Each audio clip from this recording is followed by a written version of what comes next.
Thank you. I'm done now. Thank you. Fantastic. All right. Hi, everybody. Thanks for coming. We can get started with the January 2024 Steering Committee, 1st of 2024. Colonial, are y'all available to take minutes? Sweet. Thank you, Emma. Let us know if you need anything. Let me pull up the agenda. So small. So not anything particularly out of the ordinary. We have a question from Lowry at the very end. And does anyone want to add anything to this agenda? Update it anyway. I don't have anything to add to the agenda. I just have to leave around 11, maybe a few minutes earlier for another meeting, just to let y'all know. Okay, thank you, Kelsey. Okay, if there are not any changes to the agenda, we can look at the minutes from December, which hopefully my screen changed. Yes, it did. Does anyone have any amendments to the agenda?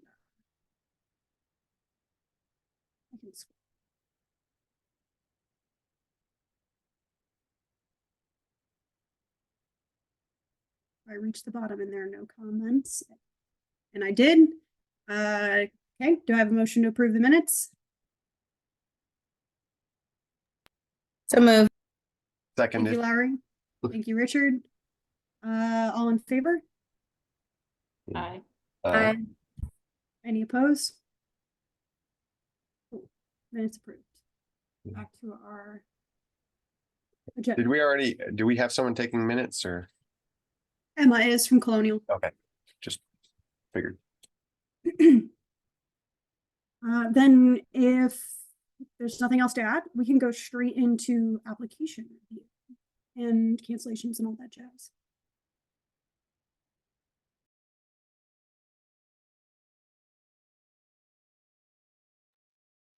Okay. Alrighty. So first on the things to discuss, just wanted to note that we do have one cancellation. This was the vegetated stormwater conveyance, the really large one from Thomas Jefferson.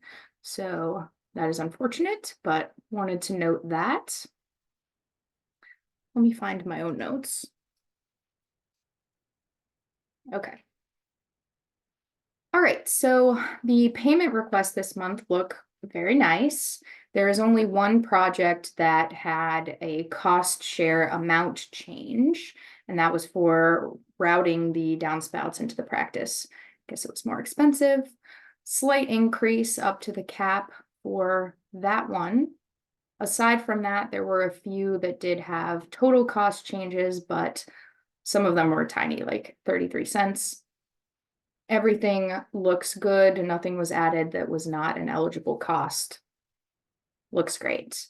The main thing we wanted to talk about for payment requests is this Historic Petersburg Foundation. It's really two projects, the impervious surface removal and then the conservation landscaping. The installation looks good, and the request includes, let's see, for the conservation landscaping, there will be some NIFWIF funds included in that to cover the total cost. It does need to be reviewed by the Appomattox River. Blair has a scheduled chat with them on Monday. With Dan being out, things have been a little challenging. So Blair has been a little bit more involved in this one than the typical application. Blair, is there anything you want to add about this one? No, I appreciate it, your comments. It looks great, and it's a project in a low-income area with a nonprofit, so that's kind of how it is able to opt into the NIFWIF funds. But just like in the interest of full disclosure, I supported putting this package together. And so it still has to go to Appomattox River, but it feels like I was close to it. And I just wanted to disclose that. I'm happy to answer questions. All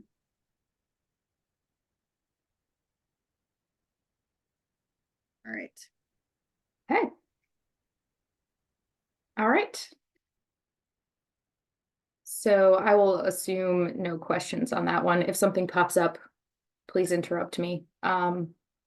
But the idea would be for that one specifically, we could approve it on our end, and then it would not be paid out until everything is completed on the district level.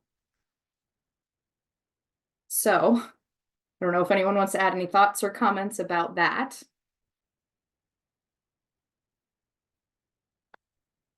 Okay. In that case, can we get a motion to approve? Well, before I do that, does anyone want to see anything in more detail, or are we comfortable with the payment request this month?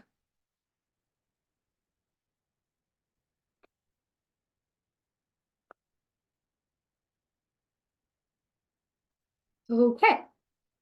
Perfect. So in that case, can we please get a motion to approve 12 payment requests for a total of $101,049? Yeah, I'll make that motion. Thank you, Richard. A second? I'll second. Kelsey, thank you, Kelsey. All in favor, say aye. I I think that was Aye. Megan S. Oh, I unmuted, but I didn't get to it first. Sorry, Kelsey. your pictures are hidden, so I'm not sure who's talking on. It's hard. Thank you all. Any opposed? Great. Motion carries. We can get into the applications, which I have not opened. All right, so the first application is a meadow out of TJ. It's very straightforward. Everything looked great.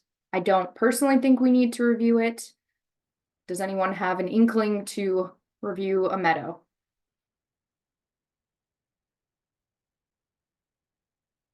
And it's just a small area that they're seeding. Is that what the cost covers? Okay, so not plantings. Yes, seating 2,700 square foot. It's very straightforward, open space. Nothing fancy. Megan, do you want to add anything about this one?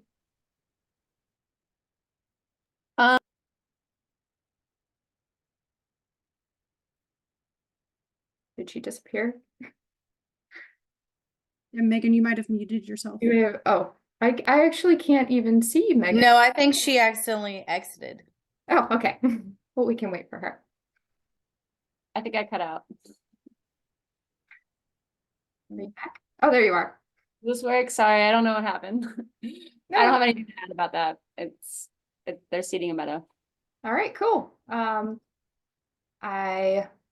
Are we good to approve? We'll move it. And all right. The next one is also very straightforward. I personally want to open this one because if it wants to, because the illustrations are fantastic. So is it JCLA that did this design, Megan?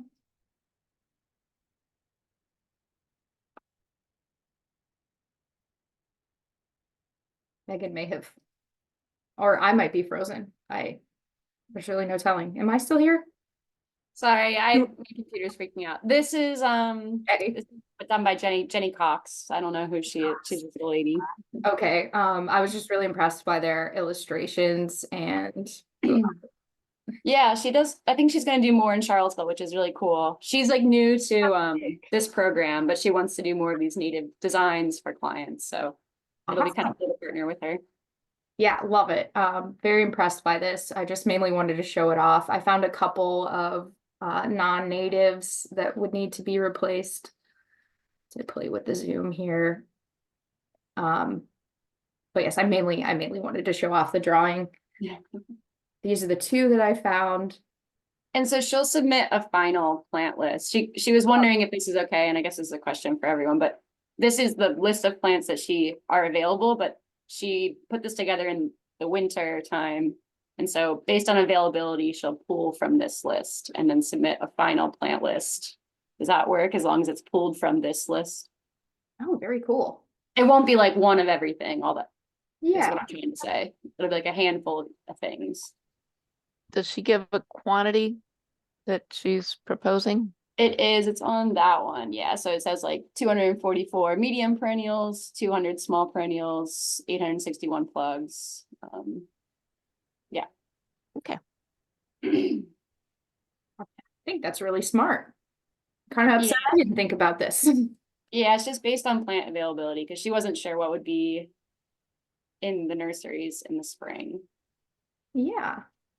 Very smart. My only 2 cents on that is I had a client that did that, and then the guy picked non-natives because they were available, and then we couldn't pay for them. So as long as she knows that, Yeah, yeah. As It's a long good- as they're from this list, except these two. Yeah. Carrots, okay. Good catch. Let's see. I'll type these up also, so you can see them, but I mainly wanted, there's a bird in their drawing, like, this is incredible, fantastic. Yes, so I have no other comments on that. Any other comments, or are we good to approve this one?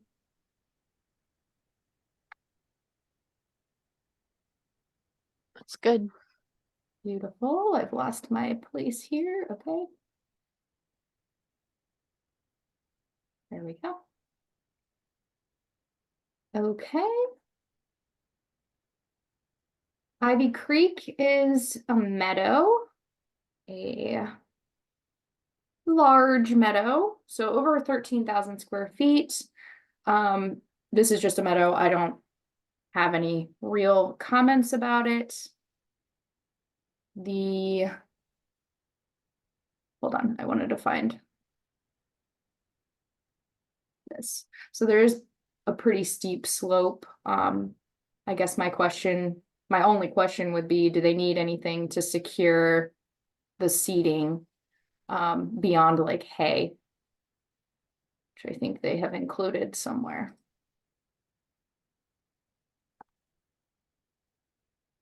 Any comments or? Yeah, I mean, where is this place? I've been there before. It's in Charlottesville. It's actually owned by the city and the county. Yeah, Woo! And our reservoirs, or a reservoir is at the bottom of it. yeah, but this is off of the main drive in the parking lot. This is if you're on the road headed north, before you turn to the parking lots, that hillside on the left. Yeah, Earlysville Road. So if you're headed north on Earlysville Road, or is it south? The south. It's right on the left. Yeah, so it's on the road, on Earlysville Road, not the entrance road. It's kind of on both. It's Yeah. on the corner. It's this corner, okay. Up here. It's Yeah. just not. Yeah, it's just not highlighted on this sketch, so. I On know this that they, sketch, it's right below the stone wall. So you see where it says, or it's labeled stone wall. It's like that area. Yeah. Oh, it's that. this. Yeah, and so it's like a foresty area, but they cleared, part of it's cleared. They've been like removing all this Japanese knotweed Yeah. and tree of heaven, so they just need to replace it as kind of This might be Okay. more helpful. I'm where sorry. they're at now. There you Yeah. go. Okay. Cause I was familiar with their other meadow or native plantings over by the trail to the north. Yeah, and they're gonna try to use some of that seed to reseed in the fall.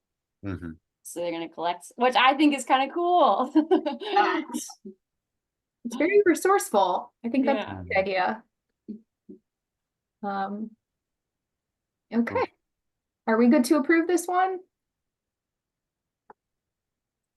I will also note that this is also getting partially funded by NIPWIF as well. So DCR would cover the 80% typical, and then NIPWIF will be stacked on top of that to cover the total cost. I will move And it. that's just a way to pay down. This is our NIFWIF portion, right? Yes, correct. Sorry. Yes. So this is in our pot of NIF. This is from our pot of NIFWIF money. Okay.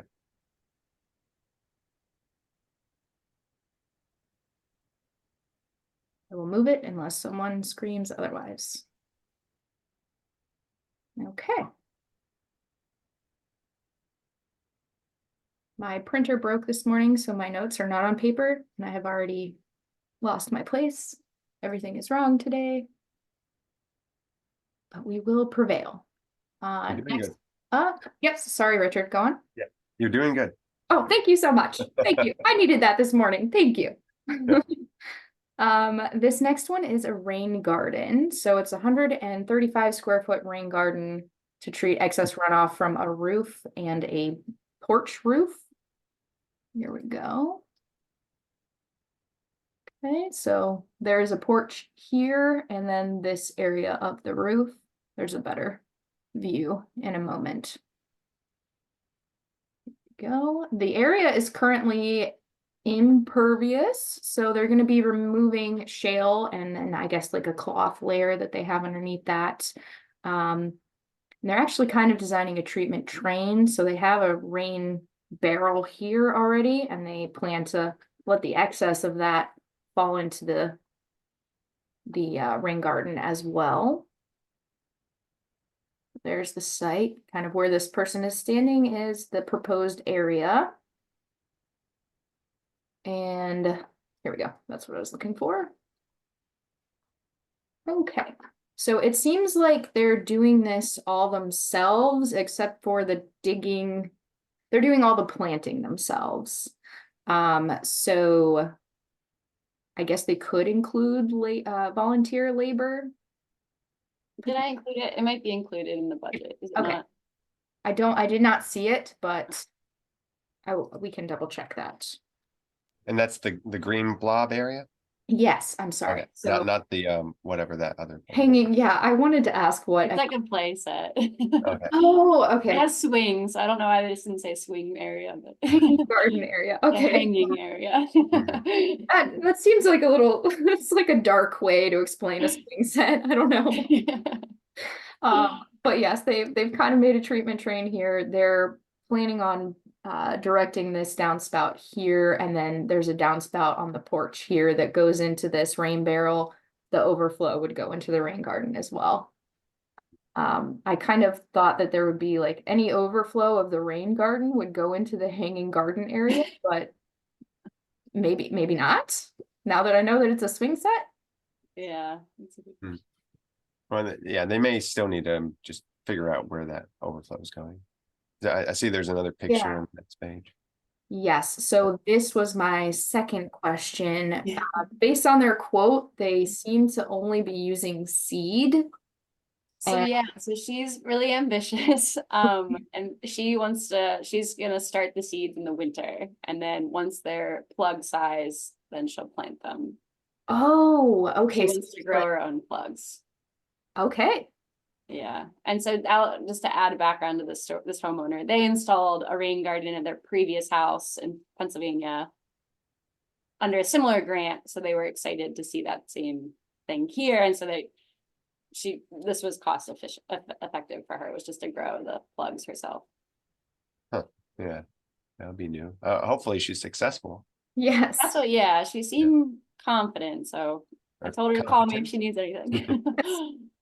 Yeah, That's Okay. fantastic. Okay. because I've gotten the little native seed, little native seed things from vendors or whatever, little free packets or little things, and I tried putting them in pots and I was unsuccessful. So hopefully she's more. Yeah.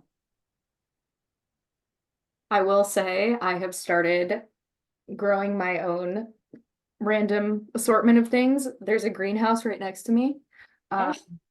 So she might be on the right track here. She's giving me good ideas. This is great. Okay, so here is their quote also. Yeah, Oh, there's at the bottom volunteer labor, yeah. You're absolutely right. And those are like 16 ounce packets, right? I think I've seen them for sale. Like, Yeah, I think so. I think she Okay. was getting them from Roundstone, if I remember correctly. Okay, yeah, I think they're 16 ounces. I don't know how many seeds are in, or maybe not 16 ounces, but probably like 1 ounce. But there's probably a lot of seeds in them. Yeah. I'm very curious to see how that turns out. That's, So they're not gonna start this until they have plants to put in the ground, right? They're not gonna, yeah, so she's doing approval. She wanted to get it early so she can start the seeds sooner rather than later, and then they'll dig, I think in March. Well, they'll dig later on. There's a timeline somewhere. she There typed I did not want to violently scroll, but it is it up. Sorry. here. There you go. Yeah, so they're gonna, yeah, so the site preparation is in March. And then digging will be end of March and then planting early April. That's pretty quick for those little guys to grow. Yeah. Yeah, Maybe I'll have that to- might be too early, because they're probably Yeah, I not can gonna. recommend that she push it back, but I think she wants to start the seeds sooner, which would be like a part of the 90-day start thing, right? Yeah, yeah. I mean, I think it'd be fine for her to just not feel the pressure to install too early. So, even if they have to grow out through, several months, Mhm. she needs to have the plants. I mean, it'd be better, in my opinion, just she waits until then to dig the hole, but Yeah, and I don't think the plant's gonna be ready. You gotta wait until after the frost. Too, after the last frost date, so probably looking more at May. Mhm. I mean, Richard, it is this is hard 'cause it's 70 degrees outside. Yeah, No, you're right. yeah, but some of those Unless she seeds, gets a row cover, you can do Yeah. anything with a row cover. Yeah. I don't know, I mean, she got some milkweed, right? And milkweed might actually Yeah. take longer to germinate. Yeah, that's true. Yeah, Yeah. she's gonna need to cold stratify the seeds, and if it gets cold again. Mhm. Or in the refrigerator. Yeah, You should get refrigerated. yeah, Megan, you're our expert on nursery growing, right? But it seems like that these normally nurseries would start the plugs for these back a few months for planting out in spring. I secretly wonder if they bought all the seeds already and they're already planting these, or they've already started. Do you know? I don't think so, because we had a lot of back and forth. She was having a hard time sourcing plugs. Ah, yeah. Or like looking for quotes on plugs, and so then she was like, "I'm just gonna buy packets." I don't Well, know. It's to- one of those and things, to be it's hard clear, to guide someone when they have their own financial limitations, and then Yeah. you also can't recommend a nursery like you should do this. There's many ways I would approach this situation, but it's different than how she wanted to approach it. Yes. But to be clear, she wouldn't need to do it secretly. I mean, it's just on her own dime until she gets approval, but Yeah. it's certainly legitimate to have started plants already to use Early, in this yeah. project. But Yeah, I'm it's not just totally without sure. the guarantee of, the cost share until it's approved Mhm. and nothing in the ground, right? So, I don't Not think they've done started. anything in the ground. yeah, No. so I don't have a problem with it. I just hope that she gets enough success to plant it. Totally, yeah, no, absolutely. Yeah, and the whole digging and mulching and adding rocks, that the labor quotes there, that's including, I guess, some of their volunteer time. Right, Yes. Yes. Oops. okay, so the volunteer time is separate from the It digging, is. mulching, and adding rock. So I guess the digging, mulching, adding rock line is more about the mulch and the rock. So I from my understanding, and Megan, you can correct me, they're getting the downspout rerouted. That's part of that cost. The digging out that channel, I guess, for the under drain or the downspout, and the rain garden itself, removing all of that Okay, shale. All of that is in the labor cost. by a and contractor. Okay. Planting and the mulching would be kind of the volunteer hours. Or the planting, the rendering of the plugs and the And let's say the seeding on would them, be, yeah, the caretaking of the seeds. yes. Were there any estimated quantities of each one that they were hoping to get planted? So I gave her for, so we kind of, we did a lot of back and forth, so, I told her that it's best to have, plugs like 8 to 10 feet on center. So for the 180 or 35 feet, I think I gave her whatever that math is, that she would need in plugs. Is it 200 or is it, I see she's buying 200 cell, or she's buying quartz too, but I gave her guidance on density, I guess, is what I'm trying to say. But she doesn't have a specific number because she's doing it from seed as opposed to purchasing the plugs individually. Yeah, that'd probably be good to, I mean, as long as you've talked with her about it, but maybe also just in the approval to have a density of, whatever we want to say, 1 foot on center for, Yeah, I was even doing more dense for plugs. I think I told her 8 to 10 inches on center. yeah. And then for quartz, I told her 1 foot, or yeah, 1 foot, 1 Okay. quart for 1 foot. Well, I Given know, that she'll have teensy plants, if she does this the way she's thinking, go with 8 inches. yeah, and switchgrass does get pretty big, so Yeah, it does. I think if you were to buy it in a container, I think you would do more of like a 2 foot, 3 foot, 2.5 foot, I think, spacing. Yeah, yeah, Mhm. definitely. But again, she's starting with the See. seed. It'll But, take it a yeah. couple years to get any decent size. And it will rain. So, But yeah, Ugh. I think this is all viable. I'm just curious to know whether the plants will actually be ready by. I don't think it'll be ready by the last frost date. I think she's gonna have to wait until May or maybe even June. Well, she technically has till next June, right? So Yeah, Exactly it's what I a was long gonna say. while. completely. I don't know. I think this is really cool, and I think it's definitely a cost-effective way of doing it yourself. So I say we just say go for it, see what happens. Agree. And if anybody is gonna pull it off, Megan S, I think she's very lucky to have you. I agree. I hope yeah, see how much I can help. Awesome. I like that. Okay, cool. The next one is another conservation landscaping, which also looks great. We can review that one if you want. I don't really have any notes. There is purple coneflower, but We crossed it. here is the kind of plan. There are 4 areas. This is for a mulched bed to treat excess runoff. There is a pond here, lake, body of water right there. Yeah. This zone B does have a culvert, and they plan on, sorry, my cat's automatic feeder is going off.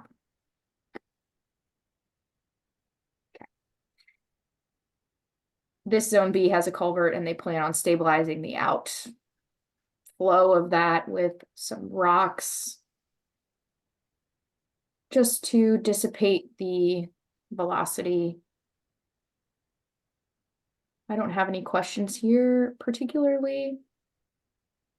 It's pretty large. I think in total over the 4 areas, it'll be over 2,600 square feet.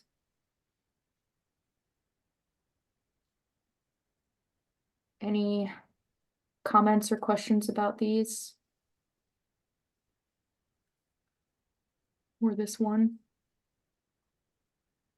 TJ, y'all are putting together some really cool plantings that I can imagine Judy is really pleased to see. So I'm just very excited and grateful for y'all. yeah, they look great. Yeah, I Very love this creative. contractor put in this one and the next one, and she's really great to work with. Awesome. Okay. We are just on fire this morning. Thank you guys so much. Okay. This one is also a conservation landscaping. This is a mulched bed. I mainly want to show this one because there is a literal creek running through this person's front yard and it requires a bridge to access their house. And I just thought that was interesting. Right? Here you go. So let me find the, here we go. All right, so this is the front of their house and this is their well, I guess this is their parking area, and then they walk into the house over this bridge. I think this is a road. That also That's also like kind of a, parking. it's not parking, it's like a conveyance of sorts, but Oh. there is a road though. There's a road just below that. Stevens Road. Oh, I see. Or Steep Hill, Steep Hill Street. I see now. Okay, thank you. Thank you. Are Uh, they planting outside of the property line? I can double check with them if they have a survey or whatnot, but I believe it's all on their property. Because the little smudges are kind of on the property line and beyond it. So property line, I'm understanding is, yeah, that. Yeah. Or I think, isn't it, I thought it goes to the road. I'll have to double check, but this is a good question. I don't know. Let's see. Well, I mean, the property line could go closer to the road, but it also might be within the right of way. So something to check You just into. have to make sure that it's allowable, that the city will, it's in the city. It's in the city, yeah. Yeah, city will allow such plantings. That was an excellent point.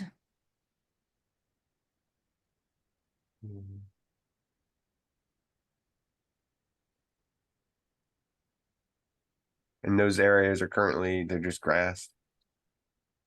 Yeah, and invasive plants. Yeah. They didn't want to do anything with their downspouts. They're mostly concerned about, they're losing. So if you're looking at the picture on the right, the bottom right here, they're losing the bank approaching their house. So they're trying to stabilize that one Yeah. a little bit. Would And then too. also the other side. Is it a perennial stream or is it just a ditch?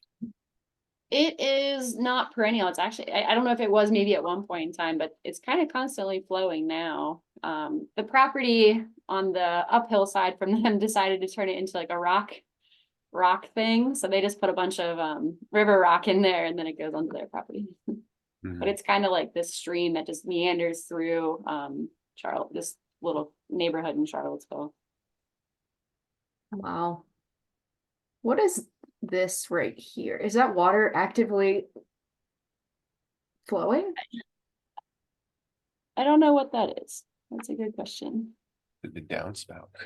It looks like a little light in the foreground, like It a little does look Christmas like- light. It could also be a light. Like a Christmas light or something. Oh my gosh, you're absolutely right. That is a Christmas light. It's just really close to the lens. Thank you. I do have an eye doctor's appointment coming up. I will not miss that. But yeah, I think it looks great. So just check the property line and make sure the right of way is taken into Are consideration. there any other utilities there? I mean, it almost looks like there's an overhead utility. Is that? This thing? I think that's No. part of the house. That thing that Rachel just pointed out is part of like the house porch. Yeah. Well, I was just looking at some of the trees. It almost looks like maybe they've been pruned, but maybe it's just Oh yeah. damage, storm damage. But I just wasn't sure if there was an overhead utility line running on her property along that steep hill road. Yeah, we can. I don't know. Maybe. Okay. I mean, I don't think those, I guess the fringe tree and the serviceberry trees, they should be under any power lines that might be there, but it'd be good just to verify that you didn't miss something when you were out there. Yeah. Sometimes you gotta look up. Yeah. There's a lot going on this property too, so. Yeah. So what are the plants they're using? There you go. That's very small. Oh, I'm Yeah. so sorry. That's okay, that's okay. There's blue flag, rush, No. cardinal. Those look suitable. I mean, it looks like it's probably a wet area, so.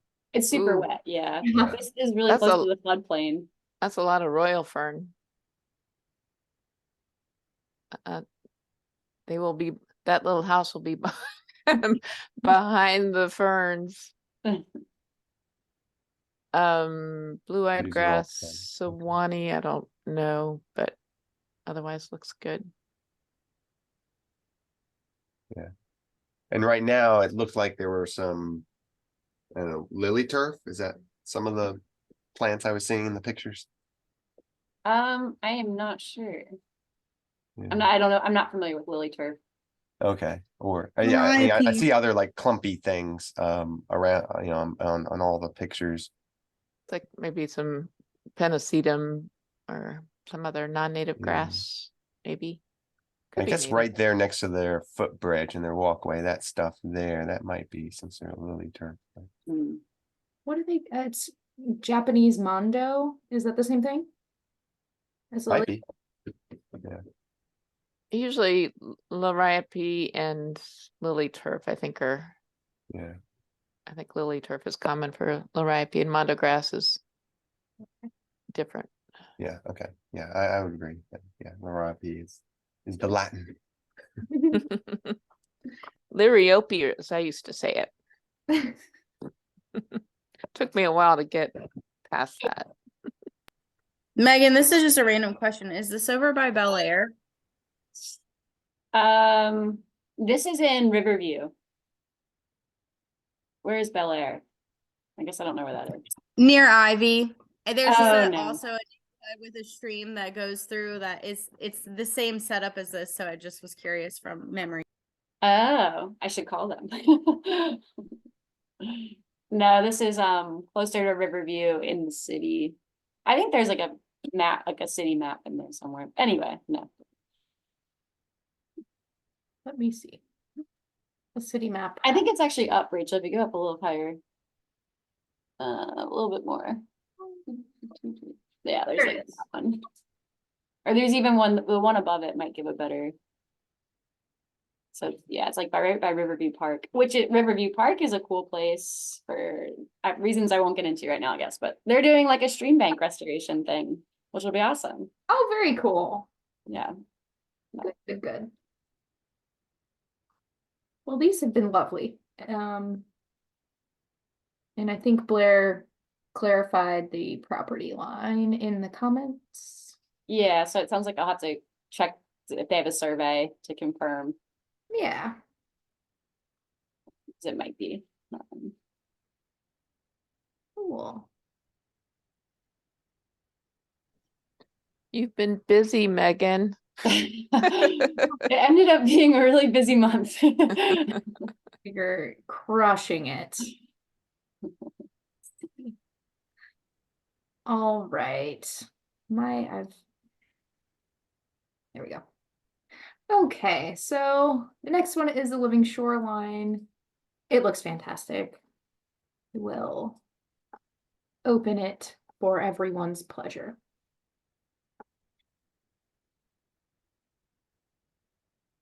There is the site.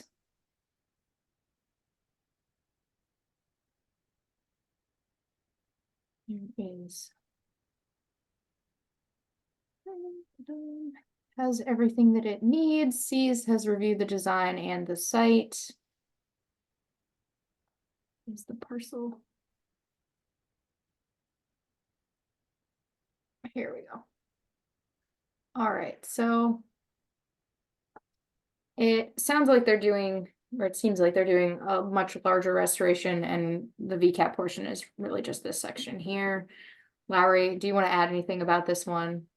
To me, it looks great. But you can add anything you wish. I don't really have anything to add. They just have a little marsh area and they just want to protect it and add sand to enhance it. So Awesome. Well, this one is beautiful. Any comments on this one or good to go? This person's very talented drawing, by the way. That is fantastic. This is neither here nor there. I'm sorry, I'm even gonna waste time with this. I've always been fascinated by that designer's, it looks hand drawn. So Yeah. is that genuinely this person has turned their handwriting into a font? That's their handwriting. Yeah. Architects do that stuff too. Isn't that bananas? But yeah, that's how he writes. Yeah, my husband is like, these architects, they make their own fonts and they stick to it. They practice it. They make it unique and they make it their own, and it's a skill. Could it be stencils? Oh, oh, dream Oh, shattered. Richard, that's such an engineer thing. Yeah. It could be, but for this one, this legitimately is his handwriting. But Yeah, yes, yeah. the rest of No. it could be. This is definitely unique. Oh, I just learned Santa wasn't real Yeah. all over again. No, don't Yeah. don't believe it. You would recognize a stencil. Thank you, Judy. I'm gonna stick up for the architects here. Okay, I'll try it out. I think I might have some stencils I can. See if you Okay. can trick us, Richard. Yeah, see if we can tell the difference. That's Okay. right. Real or stencil. We'll have a competition.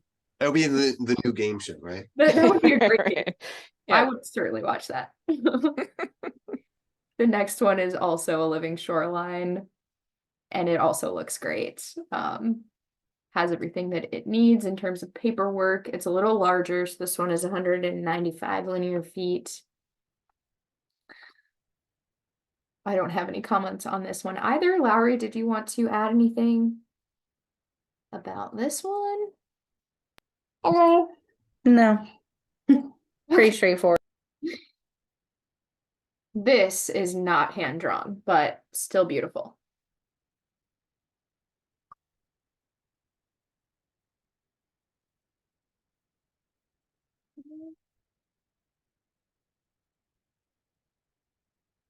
All right.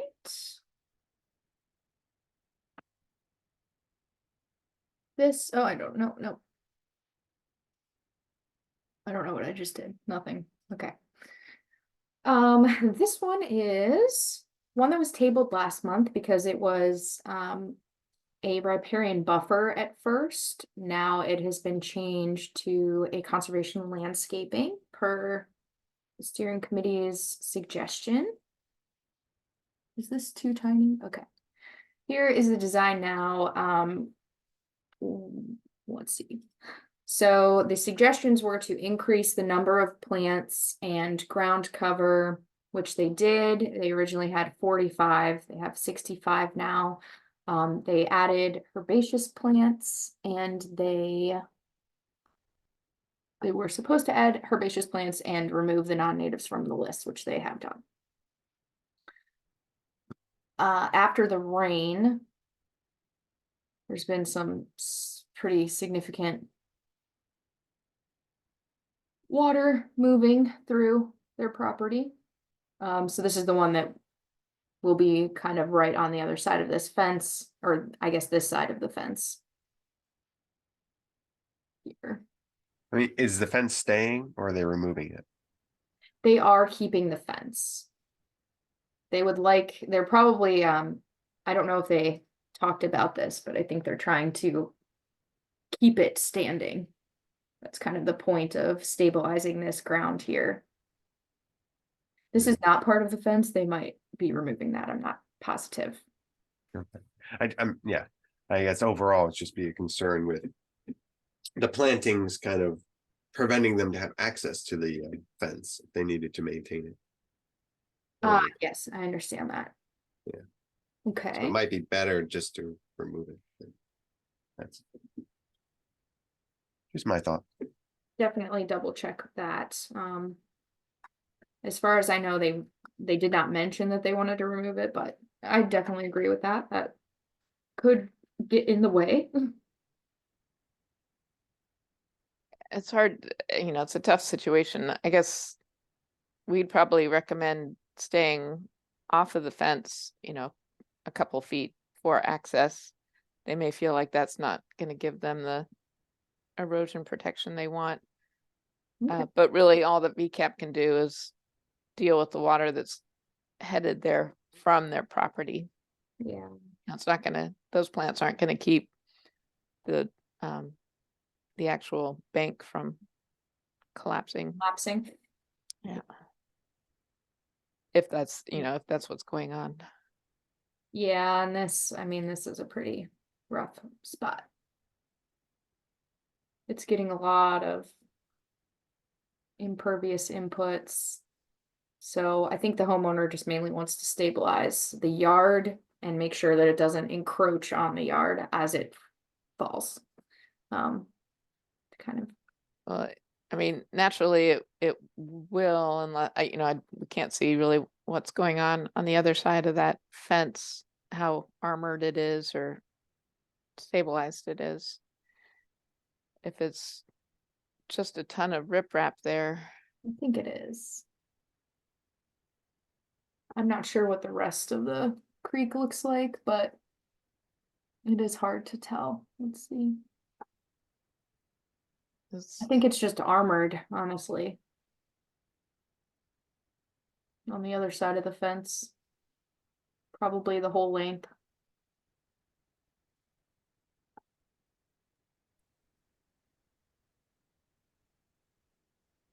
To be clear, are there concerns that we should be bringing back to Lord Fairfax? Or are we good allowing this? I feel fine, but I just want to be clear about what you guys are providing. they don't really, they don't give us dimensions where they're putting this specifically. And I think to Richard's point, it shouldn't be right up against the fence, and it's not really gonna do them any good to be smack up against the fence anyway. It'll Mhm. have the same effect a foot or two off of the fence as it will plant it up against it. Okay, I see. I apologize. I just wanted to make sure I Yeah. got you. That makes sense. Yeah, I mean, it's just a fence maintenance issue, I think is more of the Yep. concern. Okay. I definitely have that noted and I will let them know. Any other concerns about this one? Oh, I'm Richard's just on. concerned about the longevity of it. Oh, sorry, Judy. That's okay. I mean, So- I'm fine with moving forward with it. I don't want to hold them back for a potential thing, but I do think that they need to just be well aware that, the 10-year requirement, that is a lot of water coming from, I'm sure you've said wherever, but and I don't think that that's something that they're going to be able to control. So I'm a little worried that this mulch bed isn't going to hold up. But again, that's like not for us to not permit it, but it just that one picture where there's just like I think if you go down to that all just Yeah.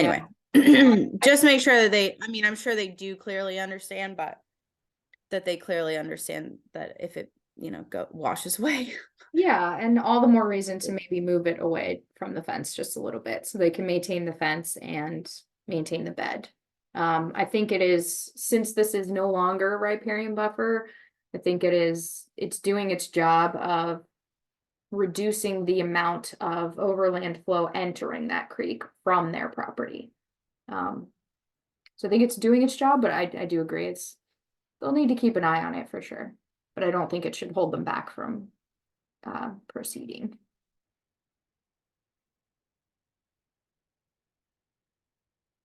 With all of that said, are we comfortable approving with a note about moving it off the fence or even removing the fence?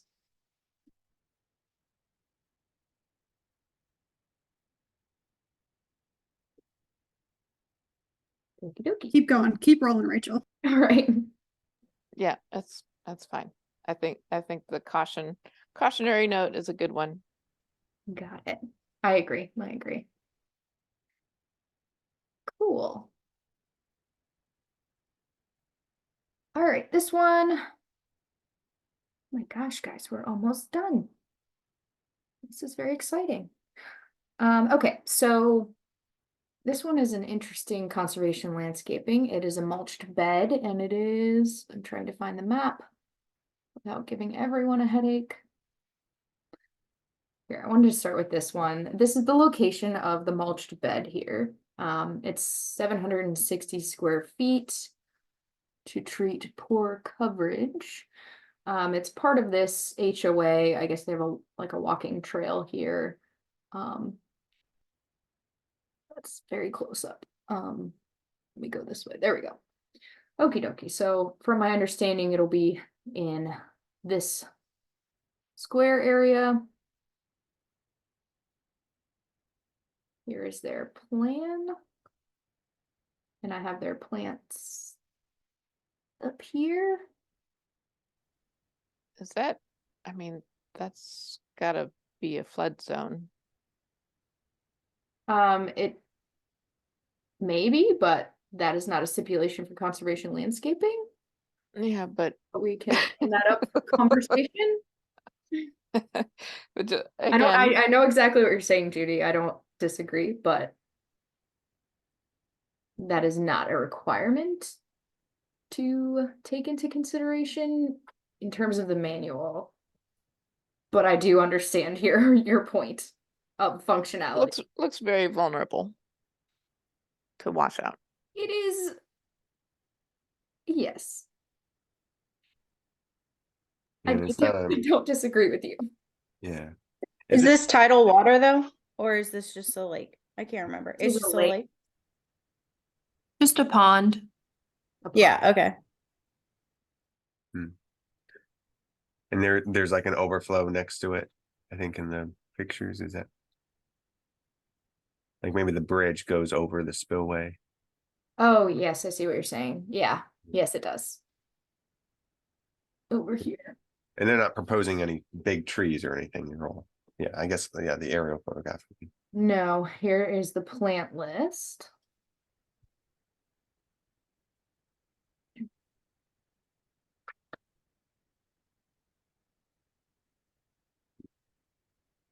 I think I have some beef with Penstemon digitalis, so we don't approve that one.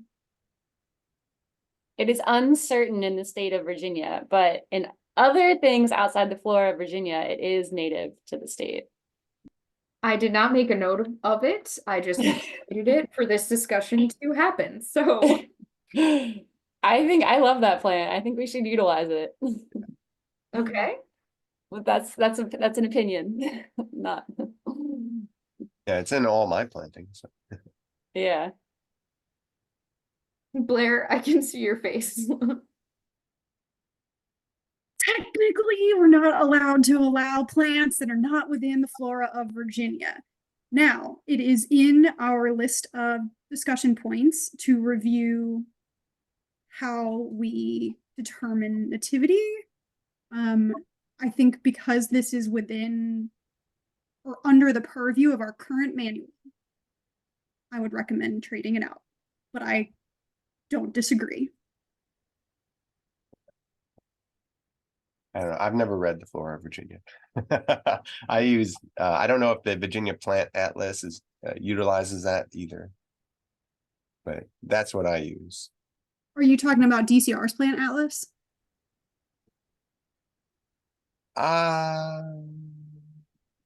Yeah, Hold on. I know that they keep changing it, but So the U.S. Fish and Wildlife Service guide does call it native to Virginia. And so we sort of, I think when I started, we were kind of saying if it's in one of these few guides that, you know, we sort of accept as our textbooks, flora, the fish and wildlife, even the USDA database. But in recent years, we've been very strictly just the, you know, Virginia flora or the plant atlas. So I agree with Blair. At the moment, things like red twig dogwood and there are a couple others, right, that are technically not shown as native in the flora. I don't know. Do we And have they- it written that that's the only thing we follow? Yes. We do. Okay. Yep. Yeah, that's why we kind of, you know, we had been, you know, if it would showed up as native, I think earlier, so Pensman Digitalis did get approved in earlier projects, I think, but I don't believe we have recently. Yeah, I mean, they've updated it. At one time it was red on that map there. I don't, and then they went to not specified. Yeah, they're Uncertain. tricky. I think maybe I agree with Blair. For right now, for consistency purposes and following the current manual, we can go ahead and remove that one in this application. This is Or just have them substitute it, I guess, there, because the other ones seem native. There's a list of 7 beard tongues. There you go. Pick a new one. Yeah, smooth beard tongue. actually. Or for right now, pick a new one, but this is definitely a conversation that is going to be explored more as we update the manual.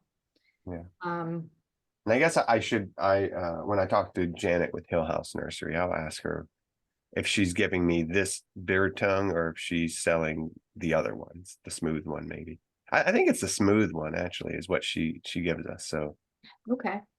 so I don't know if she even has Digitalis. but- Well, I'm could- also gonna say that in this kind of instance, I'm not gonna be able to tell the difference when I go to look at something if someone's Yeah, planted it. that's Like, the reality. you know, it's one thing with red twig. I can identify that.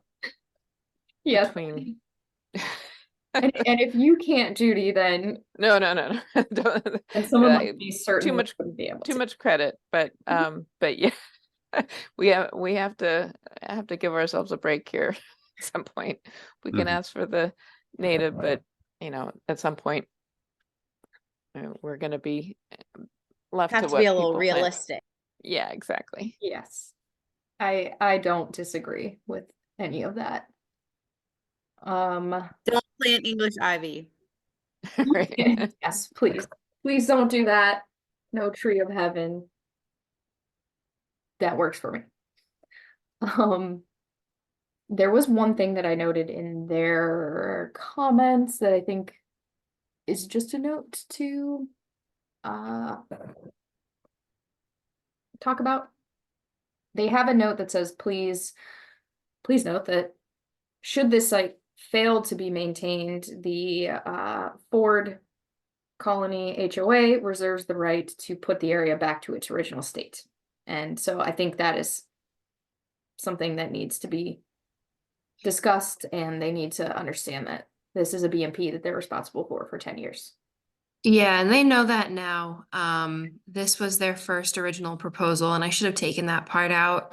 This is like a subset. They're called the Green Team of this HOA, and this is like their first attempt at doing a native planting to hopefully get the support of everyone else to continue doing it in this area. Very cool. So this was sort of like hey, if this doesn't work, it's your fault. Right. But they do know it's a 10-year commitment. Okay, cool. I just wanted to point that out because I don't want them to Absolutely. say, hey, our contract said we can put it back.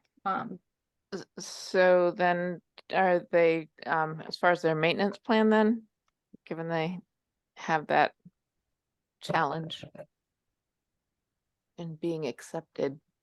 I think this has been removed from their updated language. Is that what you're saying, Emma? Yeah, and so this, regardless of whether they choose to like continue on and do this further, you know, across the whole area, they're, you know, committed to this section as 10 years. So it's sort of like no matter what this is in, and they have to take care of it. And then the rest of them will decide if they want to continue on Got it. and do it again somewhere else. Yeah. This is an example. Yes. Thank you. An example to the rest of the community to try to Yes. promote the green agenda of the Green Team.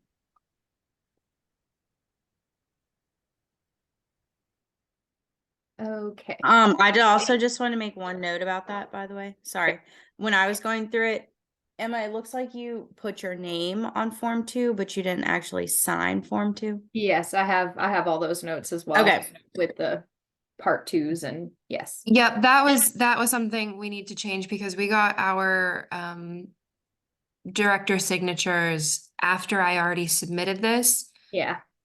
So then when I realized that I just wrote my name and didn't sign it, I have the updated versions with my It's no big signature. deal. I Yeah. saw it and I was like, and then because I noticed even that it just says like name, it doesn't say signature anyway on the form, so it might be a Right. little confusing to people in general. That was just gonna be a note to Blair and Rachel that I don't know if that's a word we can change without making a huge deal about it, but Pull that back up. and then did we figure out about sorry, Blair. She's like, can you please stop looking at this stuff? I also wanted to know, because I think one of Robin's had an electronic signature and then one had a regular signature. Are we allowed to do electronic snap? Did we figure that out? So what I heard back from DCR is electronic signatures are fine. Typing your name is not. Okay. But like in the PDF, when it says like sign your name and we can do that. Yes. Okay. So, and the customer can do that too? Yes. And you know what? Because I'm just a anxious person these days about these contracts. Let me find the exact words that I was given. And by the way, Emma, Robin, I wasn't calling y'all out on it. When I saw it, I noticed it and I was like, oh, this would make life a lot Sure, easier. Lowry. No, I swear. I know we had brought it up before, so I just was curious because then a lot of people down here don't have internet, so it's like they're trying to do things from their phone. They could just Yeah, totally. Anyway. I don't have a printer, so I was just like, let me just sign like this. If I may, just quickly before we leave that application, that was Emma's first solo application. Yay. What a beautiful job. Congratulations. Thanks, Robin. Yay. Good job. Emma. Thanks. I had a couple questions still about it too before we get Yes. into contract. On the plant list, just because now I'm thinking this is an HOA that has people who are suspicious, skeptical of native planting, maybe? Am I getting that right by the idea that if it doesn't work out, we're gonna take it out thing? If I may, several years ago, this HOA applied for a rain garden. So I don't think that they're like anti-natives. I think that they just want to be like it's a strict HOA, so they just really want to make sure that what they put in is maintained. Like the aesthetics of it, they need it to be top notch. Yeah, So I that's think what that I was mean, just is like that a- they don't want anything kind of wildish looking, or it's sort of a neat and tidy place. I mean, not like manicured, but they just don't want it to be weedy and like Okay. obviously unkempt. So, I mean, they do have vines in there, which I'm not sure how that works on that area, right?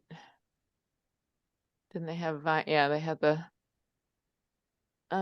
maypop and the honeysuckle vines, which, I don't know, maybe they will. This isn't anything that would affect its approval, just trying to help out, like make sure it's something that everybody's happy with long term. That wouldn't be my choice. And they're planting in a water area, I guess, right? They've got a pond shelf. So that's kind of cool. Oh, and lizard's tail. I love lizard's tail. He's so cute. Yeah. All right. Anyway, sorry. I just wanted to Okay, so I think I look understand at it. what you're trying. So Judy, are you saying that if they're very strict in terms of keeping things looking beautiful, are these plant species necessarily the best choices? Because even if they're maintained perfectly, they may not look how they would want them to look. Yeah, I don't, and other plant people can chime in, but the only ones that caught my eye are putting vines in a bed like that. Yeah, I think they're planning to put up some sort of like a trellis kind of thing for the vines. Well, I am biased because I have a passion flower tattoo that's very large. It was my first tattoo, so I don't want to remove it, but Well, I love the plant, but in that location, sorry, being a designer, I'll stop. Let's move on. Oh, cup plant was another one that was like, that's pretty, I mean, I think that'll be pretty aggressive, but okay, sorry. Move on. no, we love to hear your expertise in plant design and community structure. Thank you, Judy. Sure. Circling back around to the electronic signatures. Just to clarify, reading this exactly from the email so that there can be no confusion. We do allow electronic signatures on all documents, including all parts of contracts. We don't allow e-signatures on checks. We would not accept a type name. It would need to be a true electronic signature. Several districts use the e-sign option through Adobe Pro. Yeah, so there you go. Can you send that to us? Yes. Okay. Last thing to end this contract on. The highlight, Emma, congratulations. I'm very excited to see how this goes. Good job, Emma. Guys. All right. The next application is a rainwater harvesting. And this applicant put in a lot of effort into their design.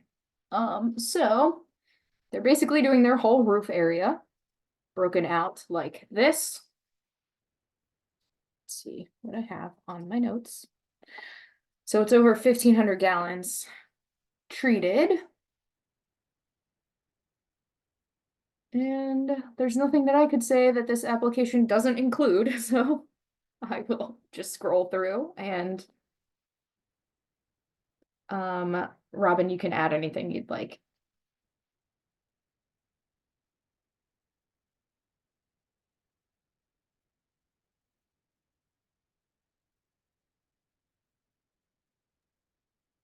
I don't have anything to add.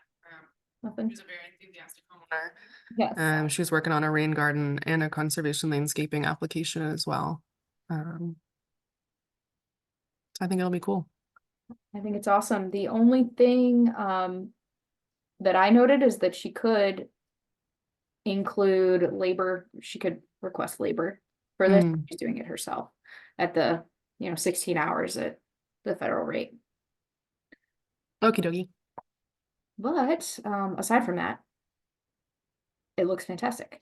And here are all the nuts and bolts. Do you know where she's purchasing these cisterns from? It's a great, no shipping. That's amazing. I think when she asked me about ways she could get them, most of the time we have folks go to Agri Supply in Petersburg. Okay. So I think she's gonna drive up there, but I don't know. I don't think she has a way to, I don't think she has a trailer. So So there's a truck rental, I think, or something I saw on there. Truck mm, rental, barrel store, home. Barrels Nice. or home. Yeah, because the shipping on these things is crazy. So that's a smart way to do yeah. it. That is smart. I was highly impressed by this. I can't. I mean, they do have tanks at like Tractor Supply, so that's where I send some people, because I do see some tanks. Not, you probably wouldn't get bigger than 500 gallons at Tractor Supply, but Cool. That's good to know. Any other comments on this one, or are we good to approve? Sorry, I'm trying not to scroll horribly.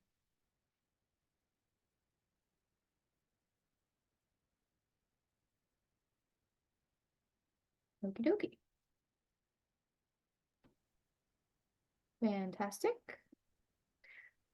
All right, the last one is a conservation landscaping, but it's kind of it's a special conservation landscaping. Let's see okay.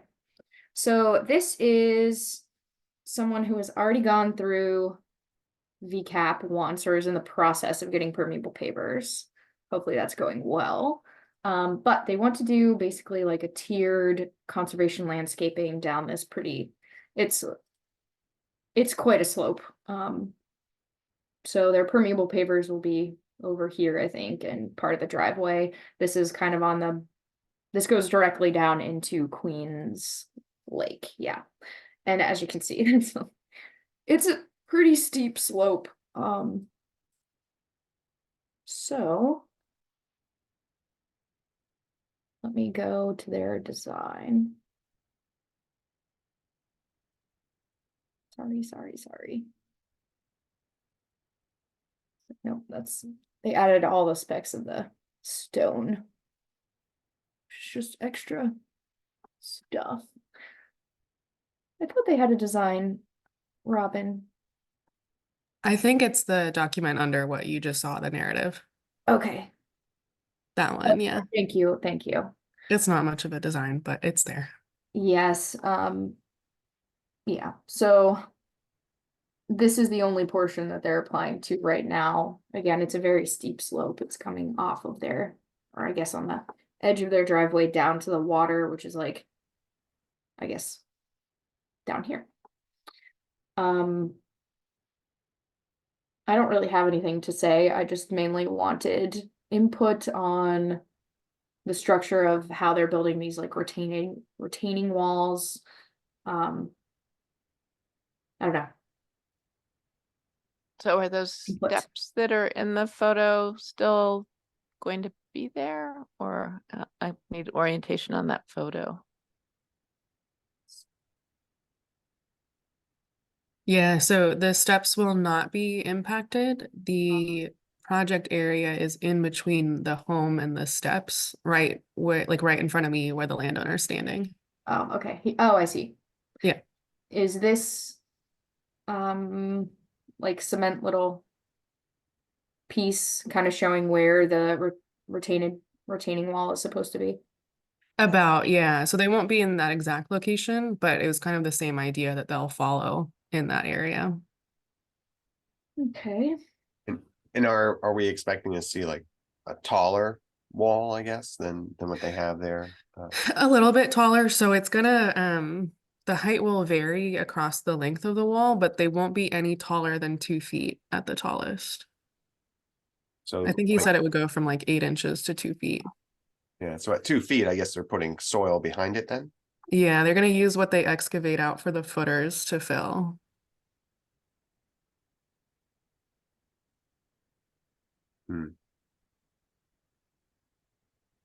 Seems tall to me, 2 feet at least, but Well, foot there'd might be be more reasonable, but two at 2 feet, right? So a total of 4 feet of retaining max between the two walls.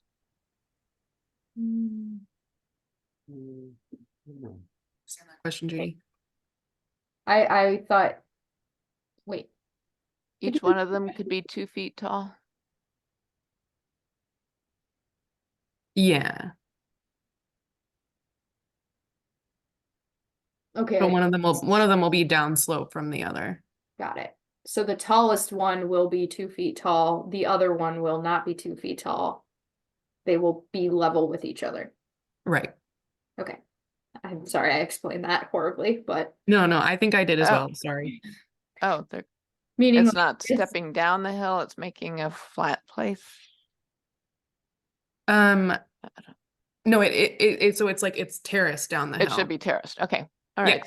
So they have up to, I mean, they with 4 foot vertical between the two walls, that I mean that they could hold back quite a bit of that hill. I assume the location on the drawing, it's all going to be sort of determined in field, really. Mm-hmm. and are we? So, but we're not cost sharing the walls, right? We're just cost sharing plantings. I did include the cost share of the walls, given the steepness of the slope.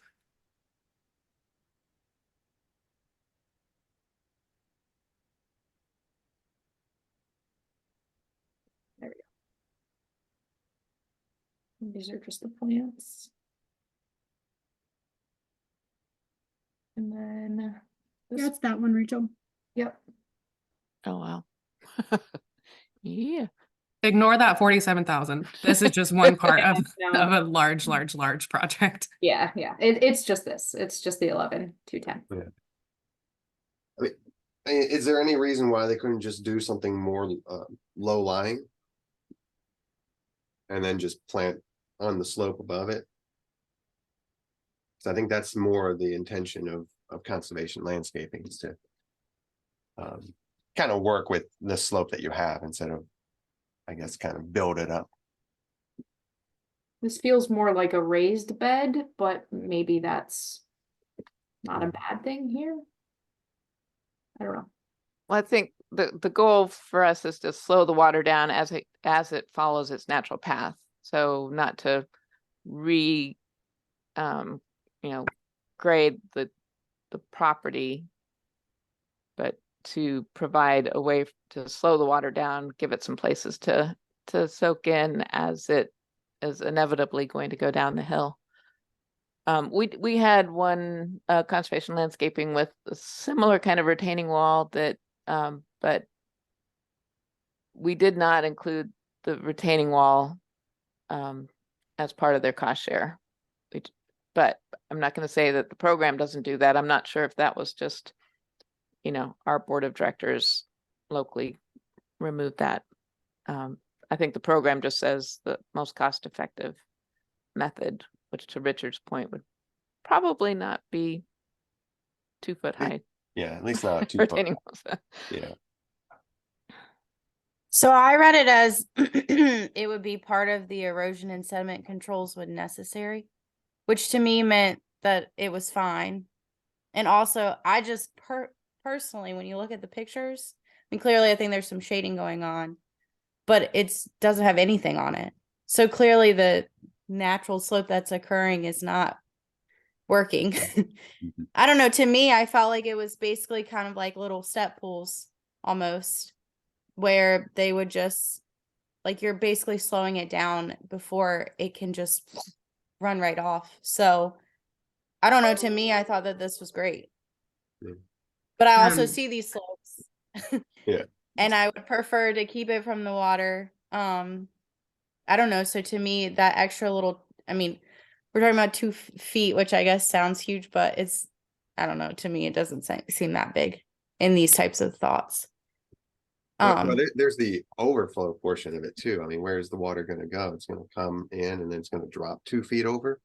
So that's why I think typically when I think of terracing with conservation landscaping, you're trying to have something that rises, low to the ground. Maybe 6 inches drop or foot at most, but usually around 6 to 9 inches.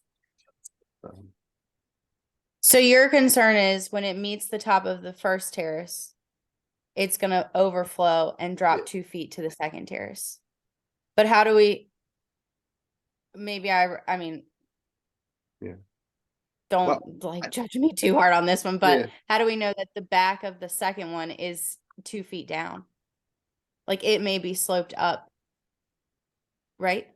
Do you get what I'm saying? So it's not necessarily dropping a full 2 feet. That's Anyway. I was envisioning it also, Larry. I think they're also planting behind the lower wall. So like it's not just gonna hit bare dirt below the wall. But I will also add kind of along Lowry's comments, they've tried plantings here before, just straight plantings, and it just they couldn't sustain it. So I think they need to mitigate that slope. I don't know about the 2 feet thing. I don't know what's best, but this is what they came up with to try to give it their best shot.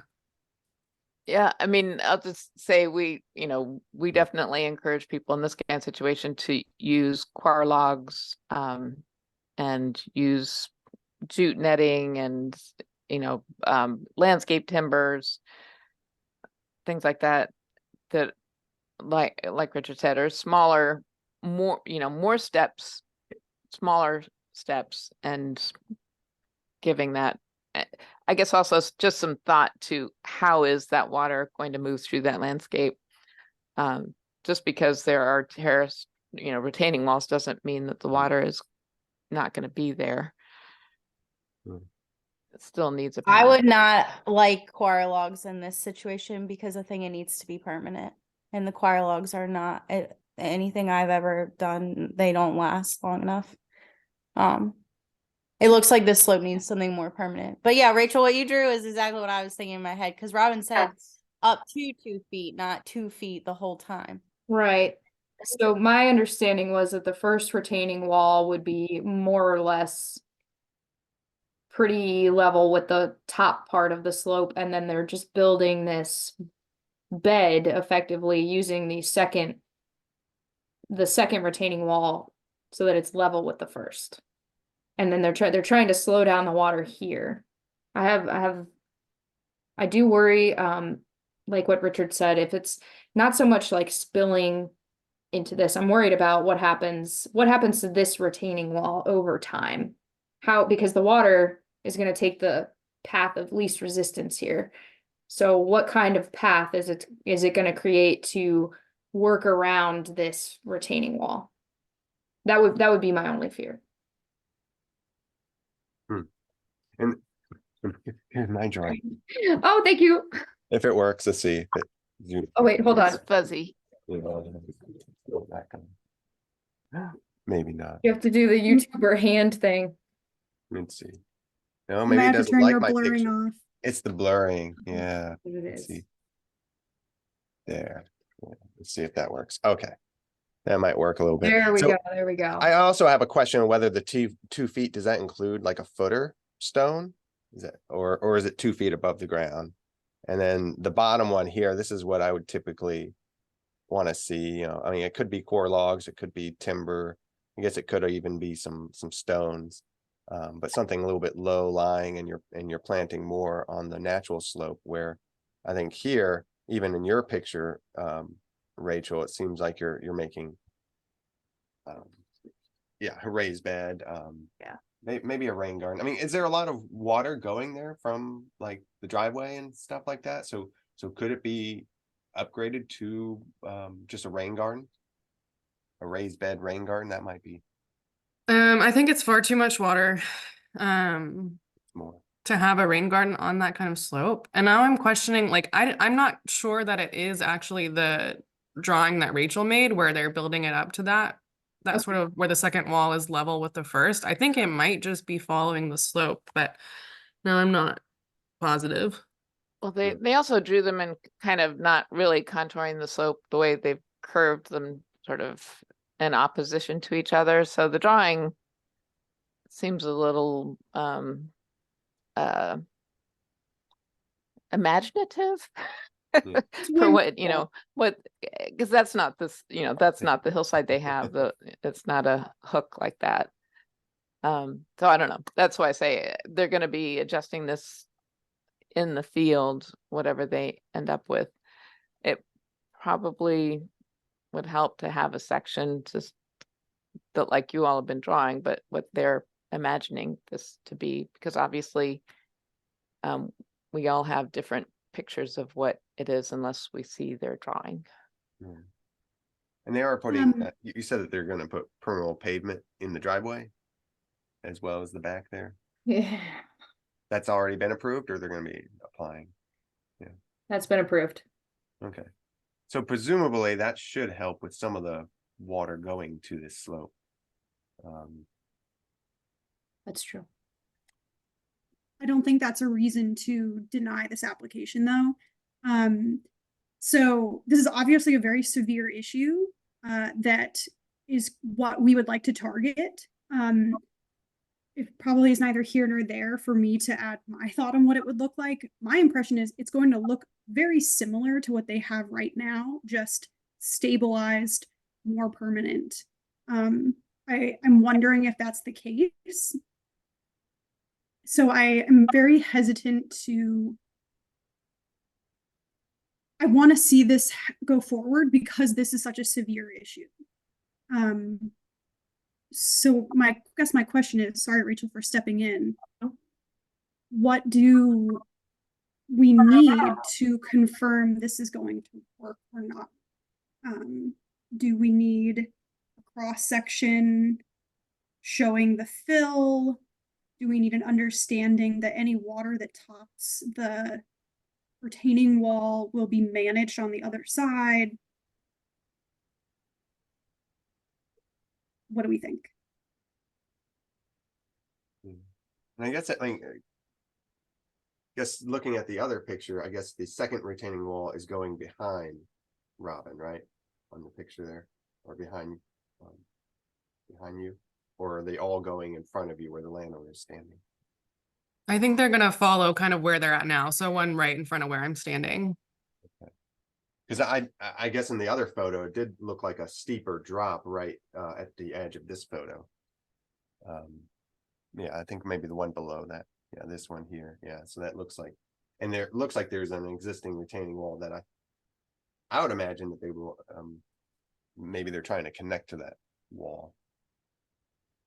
But again, your understanding is that it's uphill from where you're standing, where the landowner is.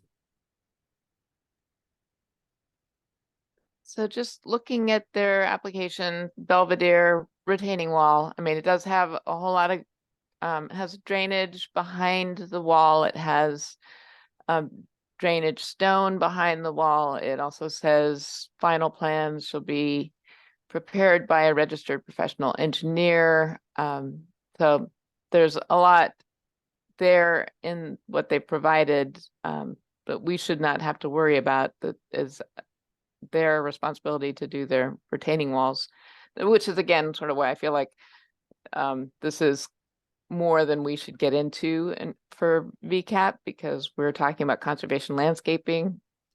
Because if we're paying for it, then the wall becomes part of the maintenance, and that's not the intention of conservation landscape.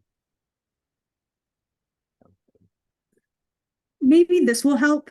Maybe not.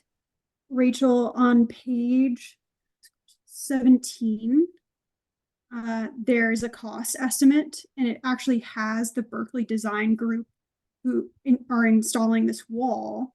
And maybe I'm unclear about whether they're also doing everything else, but it seems like if there's a concern, gosh, actually that's not going to help at all. I think the wall, my impression is the wall is going to be necessary to manage the site. So I'm trying to find, I agree with Judy. I'm not sure that it's worth our energy to parse out the exact install. And my personal feeling is this site needs something different. And I think it appears to be the wall, and that was recommended by a company that has a professional engineer on staff. So circling back around, I think it should be included. I agree with Blair only because if you put mulch on this with a few core logs, it's gonna wash into the lake. I think it's important. This would be considered stabilizing the bed. But I just disagree. I think it could be stabilized. I mean, I guess I don't know the site, so I'm only looking at pictures and trying to understand how much water is coming through there. But any denuded slope is going to look pretty awful, and that does look awful.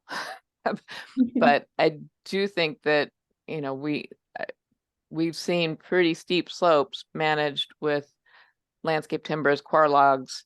You are going to have a sloped bed. But if they want to go with a retaining wall system, like the project we had, I think it's up to them, but I don't think the program should be cost sharing it. That, you know, let's get it densely planted and be a conservation landscape. But the program, it could be done without using the Belvedere retaining walls. But if that's their choice, then I'd say we don't, it's not part of what we are expecting them to maintain for 10 years. I was just looking at the cost share or the total cost of this project. Even if you did remove the wall part of it, it still receives the cap, the maximum payment. So I don't know if like this conversation maybe isn't, whether we approve it or not, it's still going to receive the $7,000. But I guess the part that we're concerned about is the maintenance fee. Is that or the maintenance obligation? Is that what we're kind of thinking about? I Isn't think it? Am I think looking that- at the wrong application? Maybe. I think the total for the planting portion is like 4,000 something, whereas the okay. wall is around 11. So I Okay. think the cost inclusion will matter. It will matter. Okay, so I guess I was looking at something else. My, But I mean, my only, typically, I would say that that sort of treatment, additional slope treatments like that, structural slope treatments are not covered by VCAP. Unless it can be included in like a rain garden feature or something like that, but yeah, I mean, I think conservation landscaping should be more of a non-structural planting base area. If they wanted to add topsoil, you know, I would be okay with that. It's just including the cost of the soil, the wall seems to be a little excessive, because that's their choice to go with the wall, where they could just probably replace it with some larger timbers, or maybe even stacked timbers, like that are, you know, again, maybe not as tall as 2 feet. Robin did put, I was looking for the exact same thing, Robin. Yeah. Put a piece of the manual in the chat. Landscape terraces of logs, timber, or biologs could be eligible for cost share. Man. So So are these counted the- as biologs? Yeah. no, So that- biologs I or don't core logs? Right. That, I mean, that's what I thought, but I was just asking. Yeah. Okay. Yeah, I mean, the idea with that is that, you know, they are not a hardscape, basically. Core logs in our experience, and it's not a long-term experience, but if they're not in a stream, if they're not actually like on a stream bank where they're constantly saturated, they do last. So I haven't had a concern of them not lasting long enough to allow the vegetation to actually establish itself and do the work. And they are always going to be eventually like a bump, even when they, you know, in 20 years, I'm sure there'll still be a bump. But yeah, it's hard, but I think it's a good conversation, because we have a lot of people who want to put in retaining walls and want a beautiful stone wall, and you know, we need to be on the same page about this as a program. So in order to make a decision, I have a question.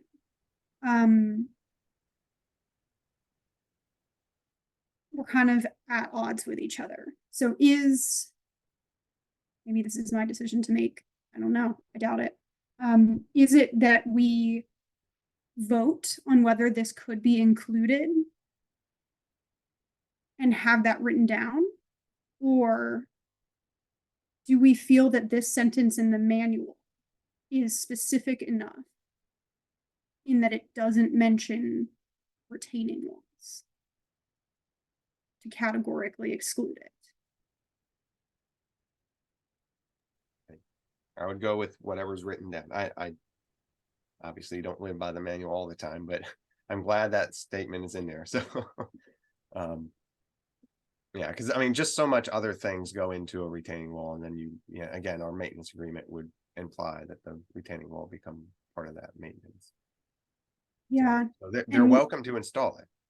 It's just something that we're not going to cover.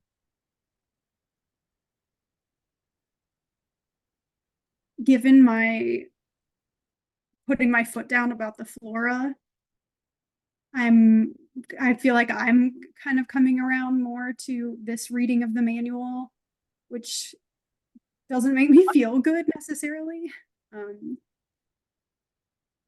So Judy, it seems like you would also like it to be excluded. Richard would.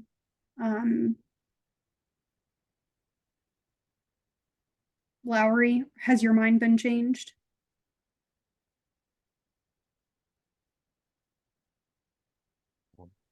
Or do we table this application? I guess would be I the, mean, I guess based on the manual, it has, which is annoying because I feel like this slope really needs something bigger than that.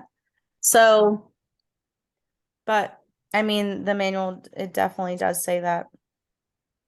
So, I mean, yeah, I guess it has. I was trying to come up with other ideas of like, maybe we just need a side view of what they're trying to do instead of us coming up with the side view. Which I mean, I think that would be important anyway, but if we were to move forward, I think, or my suggestion would be, I guess, leave it to Robin on, would they want to come back and maybe put in timber instead of, because you can still stack timber to make a retaining wall. I mean, so you could do the same thing, but just with timber, in my opinion, and meet the manual specs and what you need to do to put the slope together. And then I would just say we should probably have a side view of what that looks like. Barnes, no. And then I would say on top of that, if they don't want to do that, they want to stick with their original plan, then I would like to pay for the plants as a conservation landscaping. That just doesn't include the wall. Those would be my thoughts. Those are good thoughts, I think. Not to skip over you, Robin, Megan S., do you want to say anything about this? I think I agree with Lowry. I mean, I do think terracing this would be important for this, helping with the slope. But yeah, the way I guess the manual is written, doing it with timber seems like it would fall in line with the manual. I don't know. I just second Lowry, I guess. Kelsey, it seems like you're still here. Do you want to add anything? You might have to- Hey, no, I haven't had too much experience with this, so I feel like I don't quite have a good opinion. Completely fine. So Blair, I'm gonna add 2 more cents.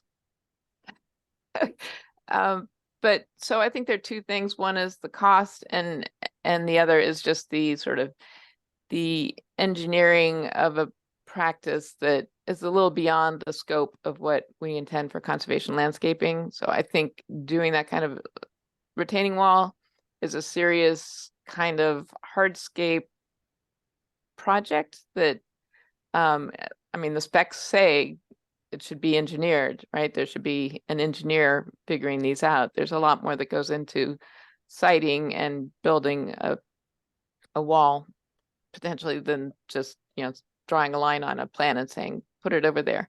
So using that material that they're proposing to use, the Belvedere product, that they should be doing that work. And that's beyond the scope of conservation landscaping. Now, to the point of like, well, they could do timbers and, you can do the same slope, but multiple, like they could do 5 timbers closer together and end up with the same height of one taller one. So there are ways to kind of go at this that would be, of less structural concern than doing a couple of big retaining walls. And if they included timbers, then it would potentially, we could say, yeah, include it in the cost share, and then they'd be back up to their max cost share, right? Mhm. So I think ultimately it comes down to, if that's the look they want, then we're stepping away from the retaining wall. If they can do other retaining wall type, terracing, then it will be included. Yes. Okay. I appreciate that, Judy. So Robin, all of this being said, do you want to add, or Iris add any comments? Sorry, of course she started to lose it right in the middle of this conversation. No, I think those are all fair and valid points. We'll go back to the landowner and see what they think about moving forward. My only question is it accurate to say that if they wanted to keep the stone walls, we could still cost share the plant portion, or is the whole thing off if they keep the stone? I took Judy and Richard's comments to mean the plants are fine. The wall would not be included, and therefore their contract would not cover maintenance of the wall. I think that's up to them. Okay. And is that like, how do we move forward? Is that for this application as it is, or do they need to come back and? So let me put this out there and Sure. see what you guys think. I would say we just adjust their cost share, potential cost share, to remove the wall. And approve it with only receiving cost share for the plants and what little soil and mulch they need. And if they say, oh, this is no longer economically or financially feasible for us, they have the option to withdraw their application and resubmit with closer and shorter terracing using logs. Okay. That sound okay for everybody? Did I summarize that? Judy, does that work for you? Sorry. Yep.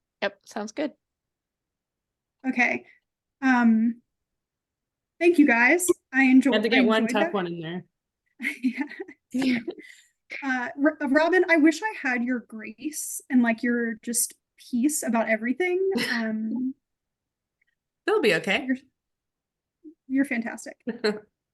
Okay, so I guess in order to approve the applications for a particular cost share amount, we have to remove the cost of the wall, which is like, Yes. Rachel, were you already working on that? And I just freeze. I froze when everyone started looking at my screen again. So give uno momento.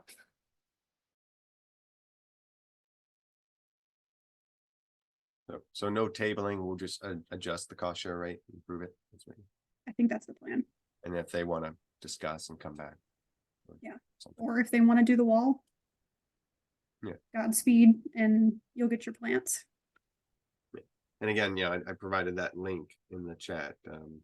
That's a slightly different link than what I've used in the past, but there was NRCS had, those are their design specs for just doing simple log terracing on a slope, just to help slow the erosion and stuff. So yeah.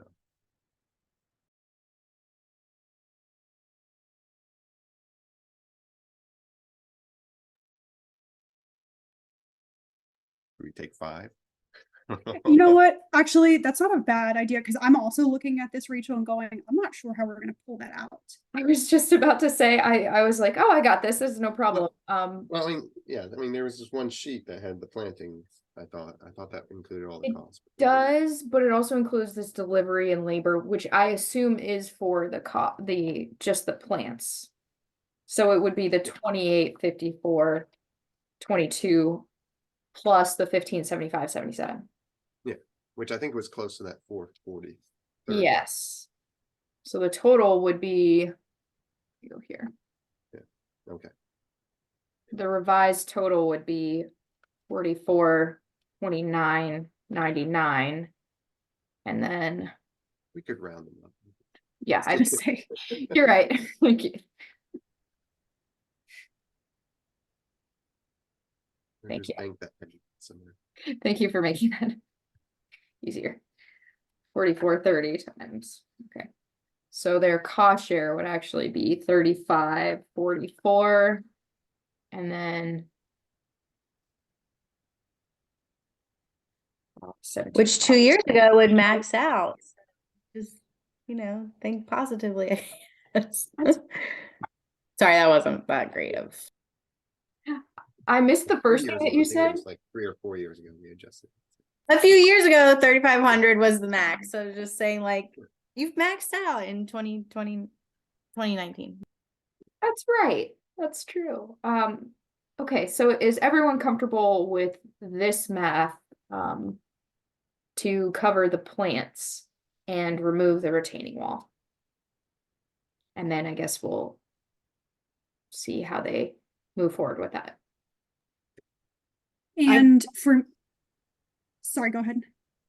This is Robin. Just a quick comment too, mostly for Blair and Rachel. They had signed up for SUP. So let me verify with them that they're okay with it before y'all cut checks. Okay, That's exactly what I was gonna say. good call. Nice. Okay. Thank you guys for working on that. I did want to make a comment before we walk away completely from the applications. This is just putting it out there. For the life of me, I cannot find this line in the manual, but there is a stipulation that practices that are cost shared at under a certain amount do not receive technical assistance. So I wanted to just highlight that for the TJ project contract 020. Just so y'all are aware. But if I hate to ask for help for something as simple as Command F in our manual, but I just for the life of me cannot find the line. I thought we got rid of that. That's what I'm wondering. Did we get rid of it? Did that happen? I remember specifically complaining about that. So I think we got rid of it. That's all. Then you know what? My Command F didn't work because it wasn't there, and that's all that matters. Well, I would say specifically for this project, it's so cost effective, but Megan's probably gonna have to help this lady immensely. Right? Yeah, for So the she rain doesn't- garden. Yeah, I think are you talking about the first one though, which is the meadow? Yeah. Yeah. I might help him Which you're too. good. He's been really needy. He needs a lot of emotional support. Don't doubt that Yeah, help. I think that's part of I've why become we a were. therapist in this job. That's right. Yeah, I hadn't heard of that before, but that doesn't mean it doesn't exist. But okay. But ignore me. It doesn't matter. It doesn't exist. Back to you, Rachel. I'm looking to, and I want to say, I think I do remember us maybe removing that. Good. I think that's fair to remove. You guys work very hard. Okay. Any other comments on any other applications before we finish? Okie dokie. So, with all of that being said, can we get a motion to approve 13 projects for a total of $80,878.19? Or I guess is the Ivy Creek one considered one application though? Just Yes, that you're splitting you're them, absolutely right. I'm so sorry. so it's still 12. It's just- 12. Let me restart. I'm so sorry. Yeah. Okay. I know. Can we get I a know, motion you're to- doing that for your record keeping, but yeah. Correct, yes. So this is the typical 80% cost share, and then this is the remaining balance to take it up to 100% coverage. We've done this for our own grant managing data management. Okay. But I will be revising this sheet in the future so that we don't have repeats like this. I'll That's fix- used mostly for these, I guess, innovative nonprofit demonstration type grants, or just in the Southern Rivers, or is that what? You mean for the stacking of NIFWIF? Yeah, stacking and NIFWIF. So stacking of NIFWIF at this point is for anyone who wants to apply that is within a certain low income percentile or at a low income percentile or above.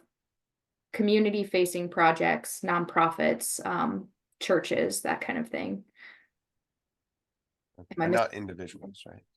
Individuals can that are at that cap or above for the low income. So for example, this participant could. Okay. Blair, did you? Okay, So- anyways, that's getting off on something else, but we can go ahead and approve these. I'll make the motion to Okay, approve thank you. the for cost share. But yeah, Thank you, we yes. can, if you can just update us on that policy in the report, coordinator's report. Great. Okay. Yes. Absolutely. Thank you for bringing that up. That's a good point. I'm gonna second the motion. Megan S. Thank you, Megan. Thank you, Richard. All in favor, say aye. Aye. Aye. Any opposed? Excellent. Motion carries. And that's it for this part. Part did- one, done. Yay. I did check back. The previous manual did have the minimum and it is not in the current manual. Yay. Amazing. Thank you, Judy. Yep. It is 10:53. Why don't we take a little break and come back at 11 and we can do the rest of our stuff. Awesome. So see you in a bit. Rachel, if you don't mind pausing the. And does Colonial have a representative that's back? Sweet. Okay. Okay, then let's return to our agenda. So, oh, and actually I meant to do this. Let's start here. So make sure I'm sharing the right screen. I am not.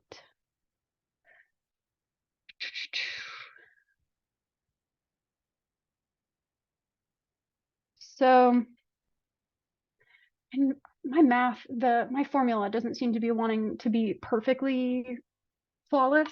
But I want to just get out of here. Are you kidding me?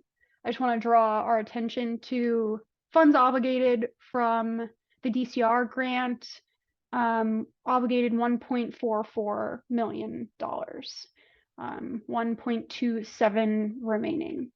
The fund paid hasn't updated for this steering committee meeting because I've kind of changed around my system that I wait to acknowledge that until I've got a check number from the association. But just so you guys are aware of this. Okay. Actually, I just went straight to funding and grant status. Backtracking, legislative update, have $4 million in the governor's budget and kind of letting that lie. There's nothing really to do or say about that for right now. So long as it stays, it should be fine. And that's all we can hope for. Kendall, do you want to add anything about that?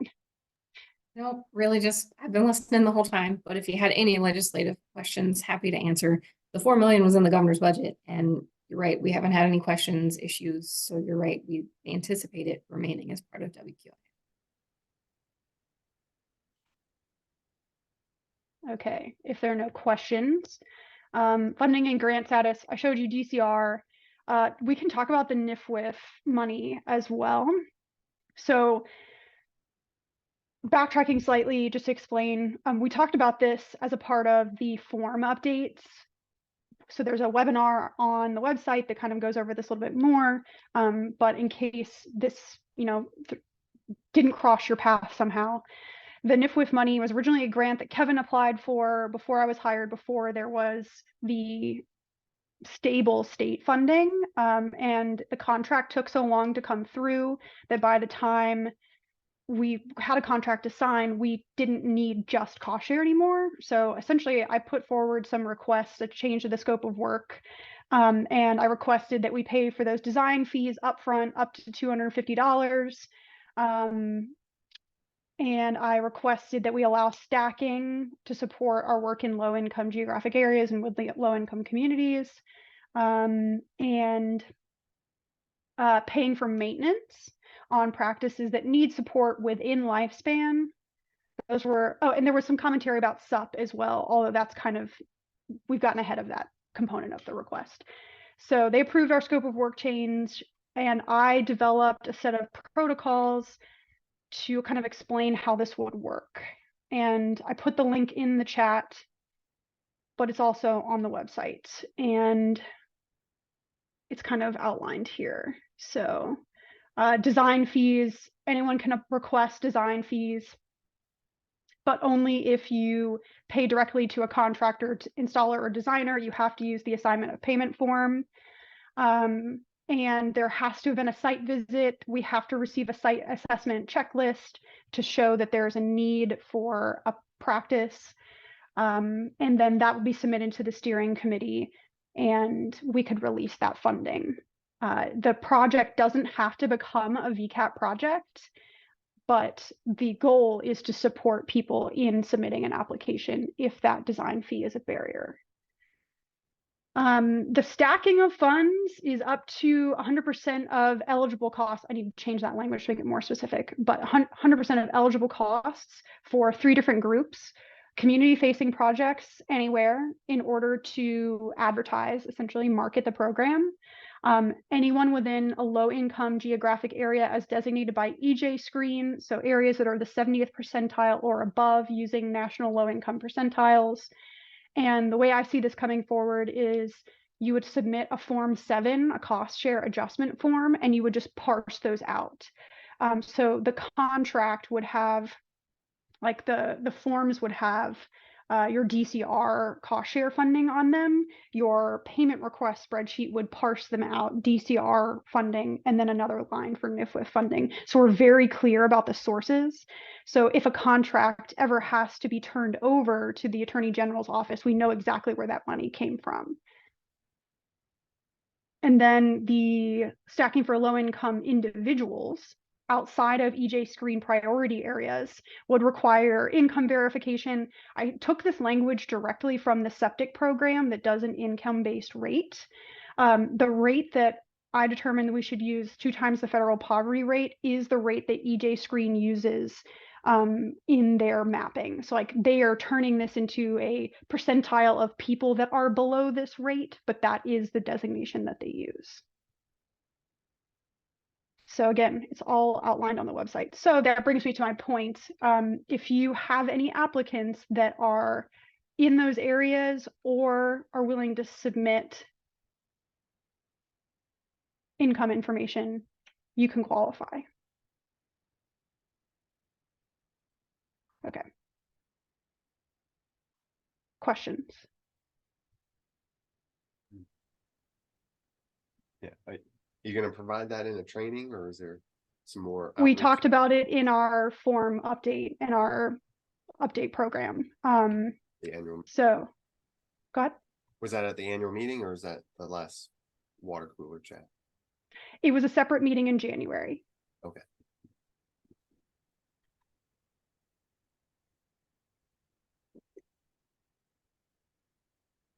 Other questions?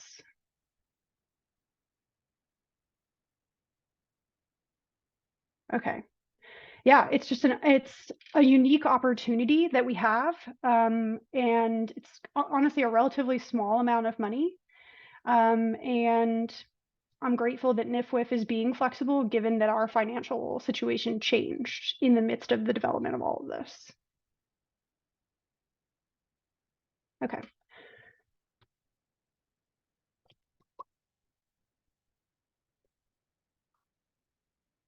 So the last 2 points, outreach and education. We have 19 people signed up for the certificate training starting in the 3rd week of February, mostly from the Southwest, but not exclusively.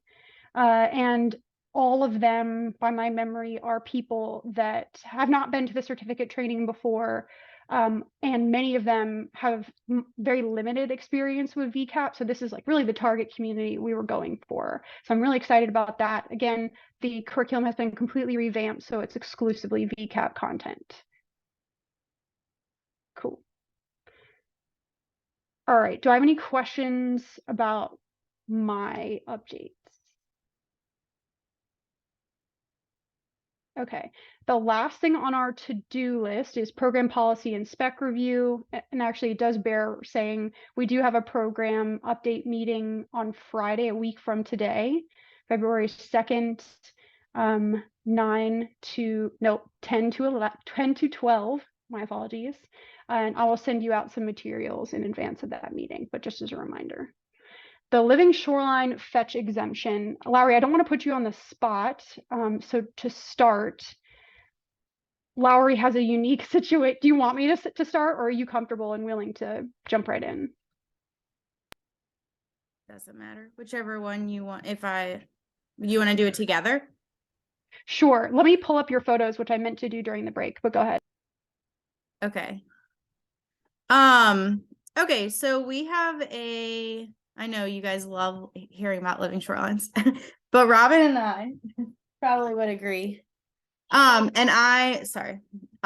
have been trying to figure out kind of you know, what was the basis for the 1.5 mile fetch limit? I always thought it had to do with the general 2 permits, and which I think that is the basis. And then how do we kind of maybe change a little bit? Which is a more programmatic thing. That's not what we're talking about right this second. But what my point here is that the manual says the project should only be installed in areas with eroding shorelines as determined by a site evaluation performed by SEAS or VIMS, and the maximum fetch at the project site does not exceed 1.5 miles in any shore angle direction. Consideration may be given to projects with a minimum shore angle exceeding fetch limitations as determined by the steering committee, which gives a little gray area for the steering committee, which I personally don't like. But that's what it says in the manual. So I have always just said it has over 1.5 miles. We're not going to touch it in any angle, at any angle, because I just didn't think that the steering committee would ever look at it. But we're going to try here.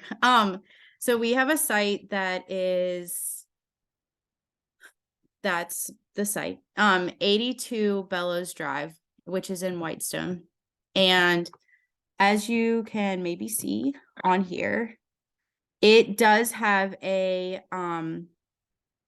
Blair, okay. Can you maybe pull it up just on Google Maps? Just because that shows you the fetch is over 1.5 miles at a degree.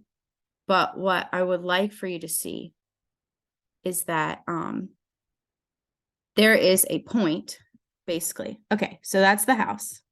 And then on the same peninsula, there's a point before the mouth of the creek where you see that little pond area. Yeah, you're going towards it. Yeah. All right. So there's that point. Now their house is obviously where that red dot is, which does not always happen. And it does have an angle that goes out to the bay. Now, I have talked to Mike. This is the SEAS guide of measurement. So what they do is they take a site, they go out perpendicular to the shoreline and 90 degree, perpendicular. And then they take a 45 to the left and a 45 to the right. And they make a 90-degree arc. Okay. And they have been taught that wherever inside of that arc is the most significant fetch for that shoreline. So anything outside of that fetch has a very minimal impact because the waves hit the shoreline at an extremely low angle and have the least amount of impact for erosion. So they really just look within that 90-degree arc to determine if a shoreline can have a living shoreline or not, where the fetch is going to be. Anywhere could technically have a living shoreline, according to the state. But that's a different subject. Anyway, so Mike says that this is an ideal site because the upland bank, I didn't send you these pictures, but the upland bank is low and the slope is nice and natural going down to the shoreline, Lowry, I made you a co-host if you want to share your screen. You don't have to. Okay, I will. I'm going to read these notes first though. And he said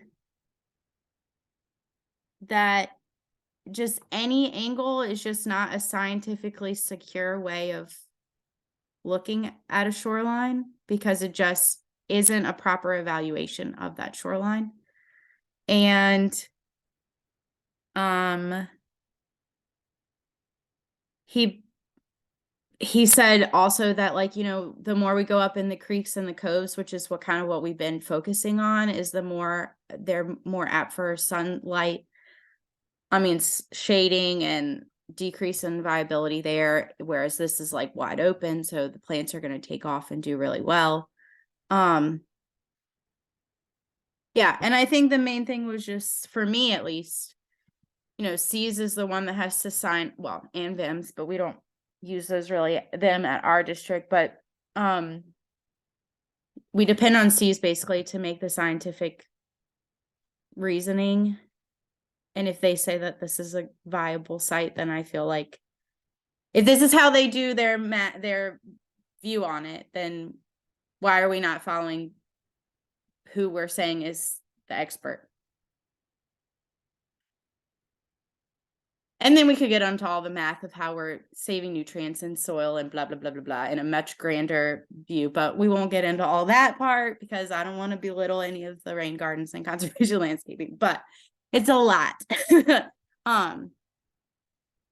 But they also, it's obviously a very big undertaking. Now let me make sure that I have those pictures before I pull them up. So that's my 2 cents. And I'm basically asking the steering committee if they are what we want to do about that little bullet point in the manual and how we want to move forward with a project such as this. And to be clear, actually, this might not be relevant. Do you think they could potentially have an application before the manual change? It's kind of neither here nor there. Yeah. I don't know about that part. Okay, that's fine. Because basically, I mean, to be honest, I got kind of stuck on this one and I can't remember if they like have their design and stuff. I can look at it, but I don't remember. And I guess currently the manual does allow for an exception, right? And that's kind of the gray area you start off with, right? Correct. Okay. And I yeah, and maybe it's, I think we intentionally stuck that in there, so so that we could make. I mean, has this ever come up before? Robin, have you ever brought one that's over 1.5 miles? I did once because the landowner was really insistent on trying to push that gray area, but the steering committee at that point did not feel comfortable making that decision. Which I get. Otherwise, I've never brought one. I've always just told folks, sorry. Yeah. Okay. And for this particular site, it looks like, I mean, it's a very, very small portion of the shoreline, right? That's going more than 1.5 miles. Yeah, and it's a very small but I mean, it says at any point and any angle. And what I've done in the past is I've just like omitted a part of it from the application. But I guess the point of it is,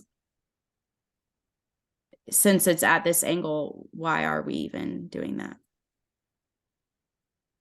I do have it. I have a creeper. Well, we're recording, but I look at the hangs up on Zillow because they have really good pictures. So this is the shoreline.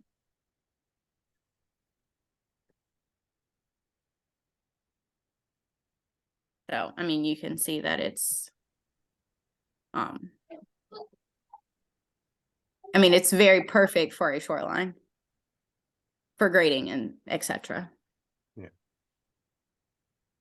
I do agree with you though, Lowry, like we put all of our eggs in C's basket anyway with Living Shoreline. So it makes sense to me to use their methods for fetch as well, if we're going to use everything else. And to Blair's point, that is an update that I think we should look at for the manual. And I don't know if that's a TAC thing or if that's a steering committee thing. But, I don't want to freak anybody out, but that is something I think we should consider. Larry, are you asking for like I guess more guidance or basically taking the C's method on how they do the calculations and including it in the manual? Yes. Okay, the more guidance that you're. I mean, I would say we should check that with the people at VIMS as well to just make sure that they also agree with that methodology.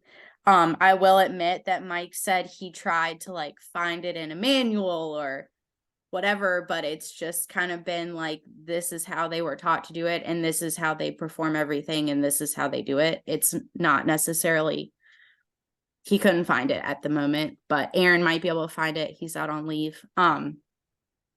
So yes, my point which is a side note from this specific project, would be, I think that's something we should consider for a change in the manual, is that it should be that 90-degree arc.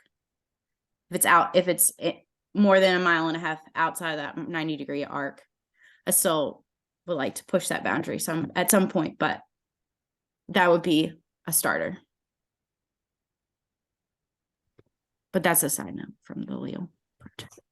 I think, I mean, of course, it's already on our list to discuss. I Right. think that's the thing that's getting me about this site in particular is this could potentially be approved to apply now using the exception that we have. And so I appreciate the background information about Cs for consideration in other sites that might be more challenging to parse out. Right. So I don't necessarily want to launch into my thoughts on that, which are not as scientific or valuable as the ones I'm hoping to get from Pam and Aaron and Mike and all of them. But looking specifically at this site, and given what Mike has said, do we think they could apply using this exemption?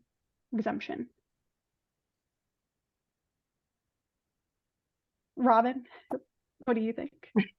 I will say yes, and I will also add that now I have like 25 plus people I've turned away in Tidewater to go back and double check their fetch again based on this rule. Not to say that any of Well, them. that's why I said, yeah. I mean, I wanted to give background as to why I was bringing it. That's the only reason I said all that stuff. Rather than just saying there's an exception and I want you to look at it. I wanted to give reason why. But yes, it does kind of open up a bigger can of worms that But I could use think, the exception. Like, I would be fine with the exception now with the understanding that in all likelihood, that is how the manual will change in 5 months. But if they don't, I mean, I guess too, like if they don't have permits yet, it's probably going to be a while for this Right. specific landowner. So, But even if the manual doesn't change, this could, any Fair. of the projects we've talked about could meet this exception. good Not point. any of them, but most of them, potentially. So The so he- manual change, that's a different thing, Yeah, but so what C's is doing is that they're almost looking at, I guess, as long as probably 50% of the angles are less than a mile and a half. Is that kind of their method with this 90-degree arc, or does that actually get more closer to like 80% of the shoreline angles? so you're talking about specifically for angle. Yeah. In Maybe my we don't need head, to get into the details, yeah. and yeah, I mean, no, that's fine, but I think that what their main thing is, anything that's coming head on or anything that is coming at a 45-degree angle on either side of head on is where you're going to get your most erosion.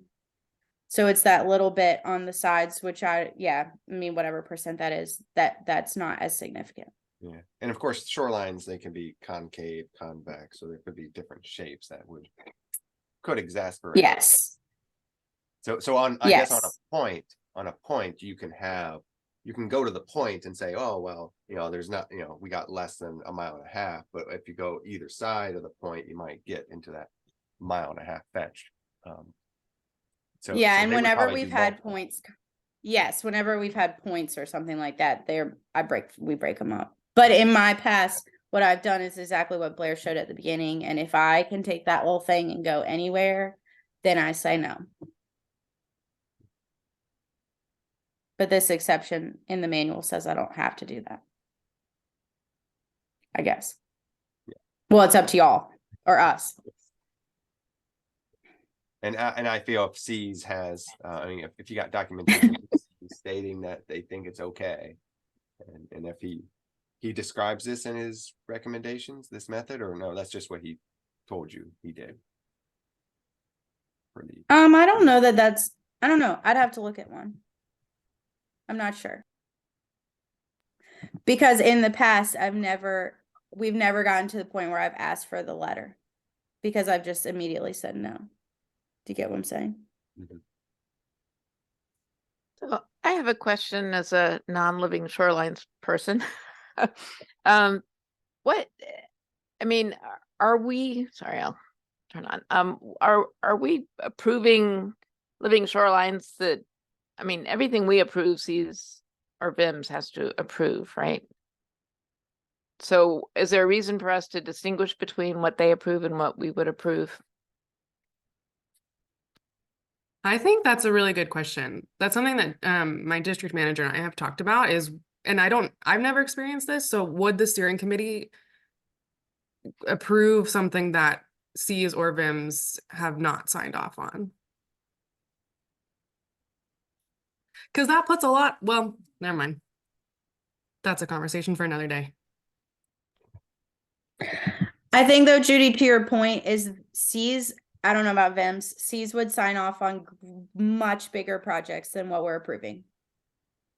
So that's a bigger question. That's a side note from what this specific discussion is, but that is something that C's has been pushing for me at least. And I know Robin and I have talked about it, and we're all going to talk about it in greater detail. But the point is that they are saying the state is approving and they can be built, breakwaters, etc., which the manual will pay for at much greater fetches than 1.5 miles.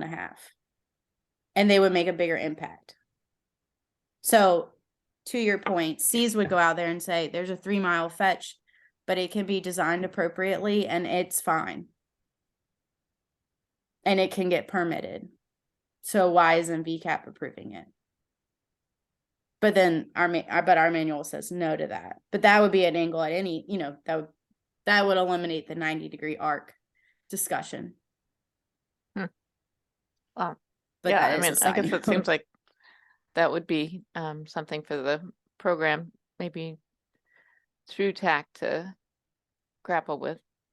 Yeah, If and we're that was really some of the missing confusion out was on the that. fact that VMRC had those 2 separate types of permits that they were issuing for living shorelines. I think we were sticking with the lower risk permit, the basic ones where it's pretty consistent of just having some sills and then you do some marsh filling and planting in the back, where the second permit does require a lot more engineering and possible more hardened structures. I think our TAC discussion is starting to blur a lot with this specific site, which is not a bad thing. But I'm wondering if this landowner is not asking to move forward right this second, then I would recommend they wait until we finish our discussion and kind of flesh this out more, mostly because I'm hesitant for this site to impact our discussion of updating the manual. And there's a lot of entanglement. So Lowry, are they asking you to move forward right now?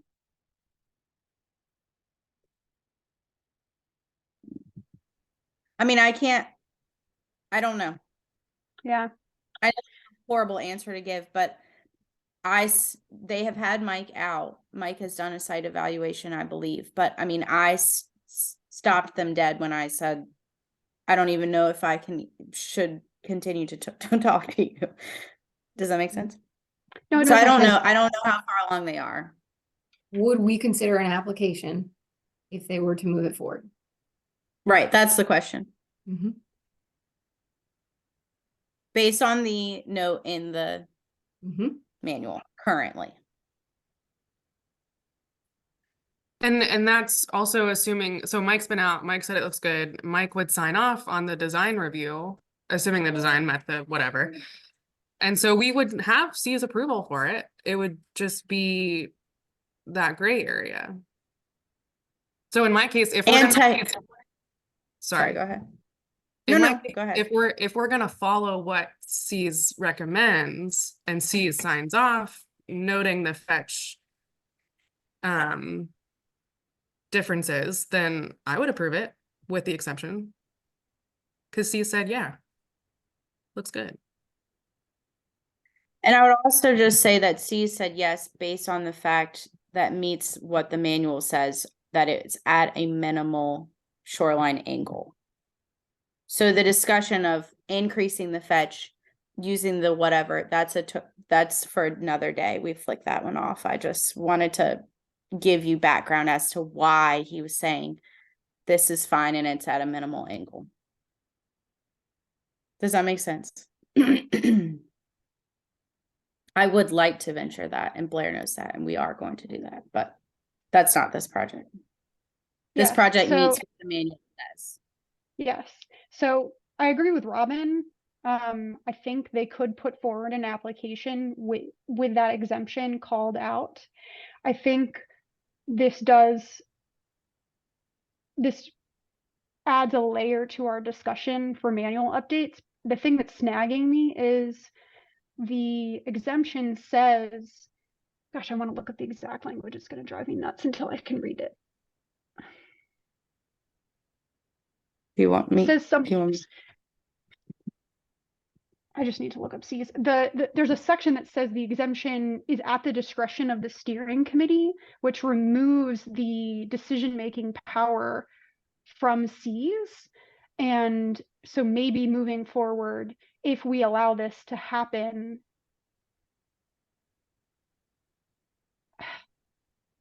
I don't know. It's like we are relying on C's to make a decision. It's at our discretion to approve it. But are we here parsing this out, or are we just going to rely on what C's says? I don't know. It's kind of like this circular decision making that becomes complicated. So I think what I'm hearing is, Lowry, if they want to move forward with an application based on the current manual, that's fine. If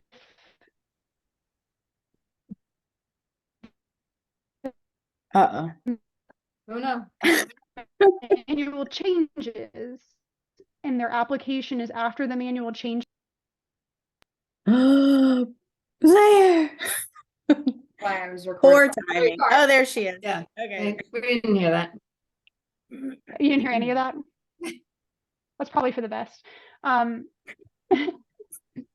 No, again, I think if they wanted to apply, I don't know where I stopped. If they wanted to apply using this exemption, it looks like they would be up for consideration. And while there are no guarantees, they would have a good opportunity to be approved. But if their application comes in after July 1st and that exemption changes, they need to be aware that might change. And that's kind of one of my fears is they're a tricky site at a time when the manual is about to change. Yeah, and just to give context, that's kind of why I wanted to bring this up, is not because I didn't think that I could turn in an application based on this, because I would have just said the same stuff, but with the application actually in. But I wanted to know, since it does say as determined by the steering committee, not that I'm getting you to tell me written in blood that you're going to say yes to my project, but I wanted to know, like, are y'all going to be like, no, it says 1.5 miles, we're not going to even look at it? Because then it's just kind of a waste of everyone's time. So that's kind of where I am coming from and wanted you guys to let me know. Mm-hmm. Heads up. So I really more want to hear detail. what you guys have to say. Yeah. And I would definitely tell them, like, you're first. So this might not work, but we're gonna try. What I'm hearing But is yeah. go forth and develop that application, and when it lands, we're going to use that manual. Okay. Judy, Richard, Megan, you guys okay with that? Emma? Okay. All right. Cool. Thanks, guys. Thank you. I know this kind of came up outside of the programmatic meetings because there was such a specific site that had that question, but it does kind of get everyone's brain working on what we're going to have to discuss. Thank you, guys. Let me head back to our agenda. Do we have any new business or announcements?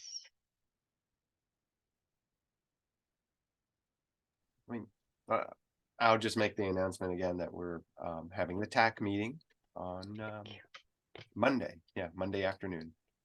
So if there's anyone else that's interested, just let me know and we can send you that link. I believe we have a Zoom link. I haven't verified it, but I think I sent that out, right? I guess Rachel would be. If not, I don't if we think don't there's the link yet, but you do have an email thread. okay, yeah. So yeah, I just need yeah, if we haven't sent that link out, go ahead and send me the link and I'll send it out Okay, yeah. before I forget that. And I think this meeting, I went back and I revised or updated some of the bioretention and rain infiltration, bioretention, dry well, and rain gardens. So we'll see how that, what the TAC seems to think, and yeah, I'd be happy to share that the next steering committee meeting. Richard, did you want Mike there as a substitute for Aaron? I didn't know if we did substitutes, but if we're not going to yeah, talk about shorelines, I'm not going to he just said, he's kind of filling in for Aaron. So Yeah, I know like on the steering committee, we have substitutes. I just didn't know how the TAC worked. And based on the content, if we were actually going to talk about shorelines. yeah, he's welcome to attend as like a substitute. That'd be fine. And yeah, I don't know if we'll get to shoreline. Guess it just depends on how much discussion the bioretention and Okay. infiltration practices get. So maybe Okay. if he has time, maybe you can jump on in the middle of the meeting. That might be an option, like 3 o'clock. Okay. Or 2 o'clock. All right. After I get the link, I will let him know that information. Yeah, that he can listen to the whole thing or just pop in and maybe we'll talk about literature. I suspect we will need a whole separate meeting. Yeah, I mean, I would think so too. It's his non-work day, so I just didn't want to. If we needed C's there, then I didn't want him to be not there. But if we really don't think we're going to talk about it, then I'm not going to waste his time either. If that makes sense. Yeah, I mean, yeah. So maybe we don't invite him. So Okay. Okay, I'll let him know. Okay, if there is no other business or announcements, do I have a motion to adjourn?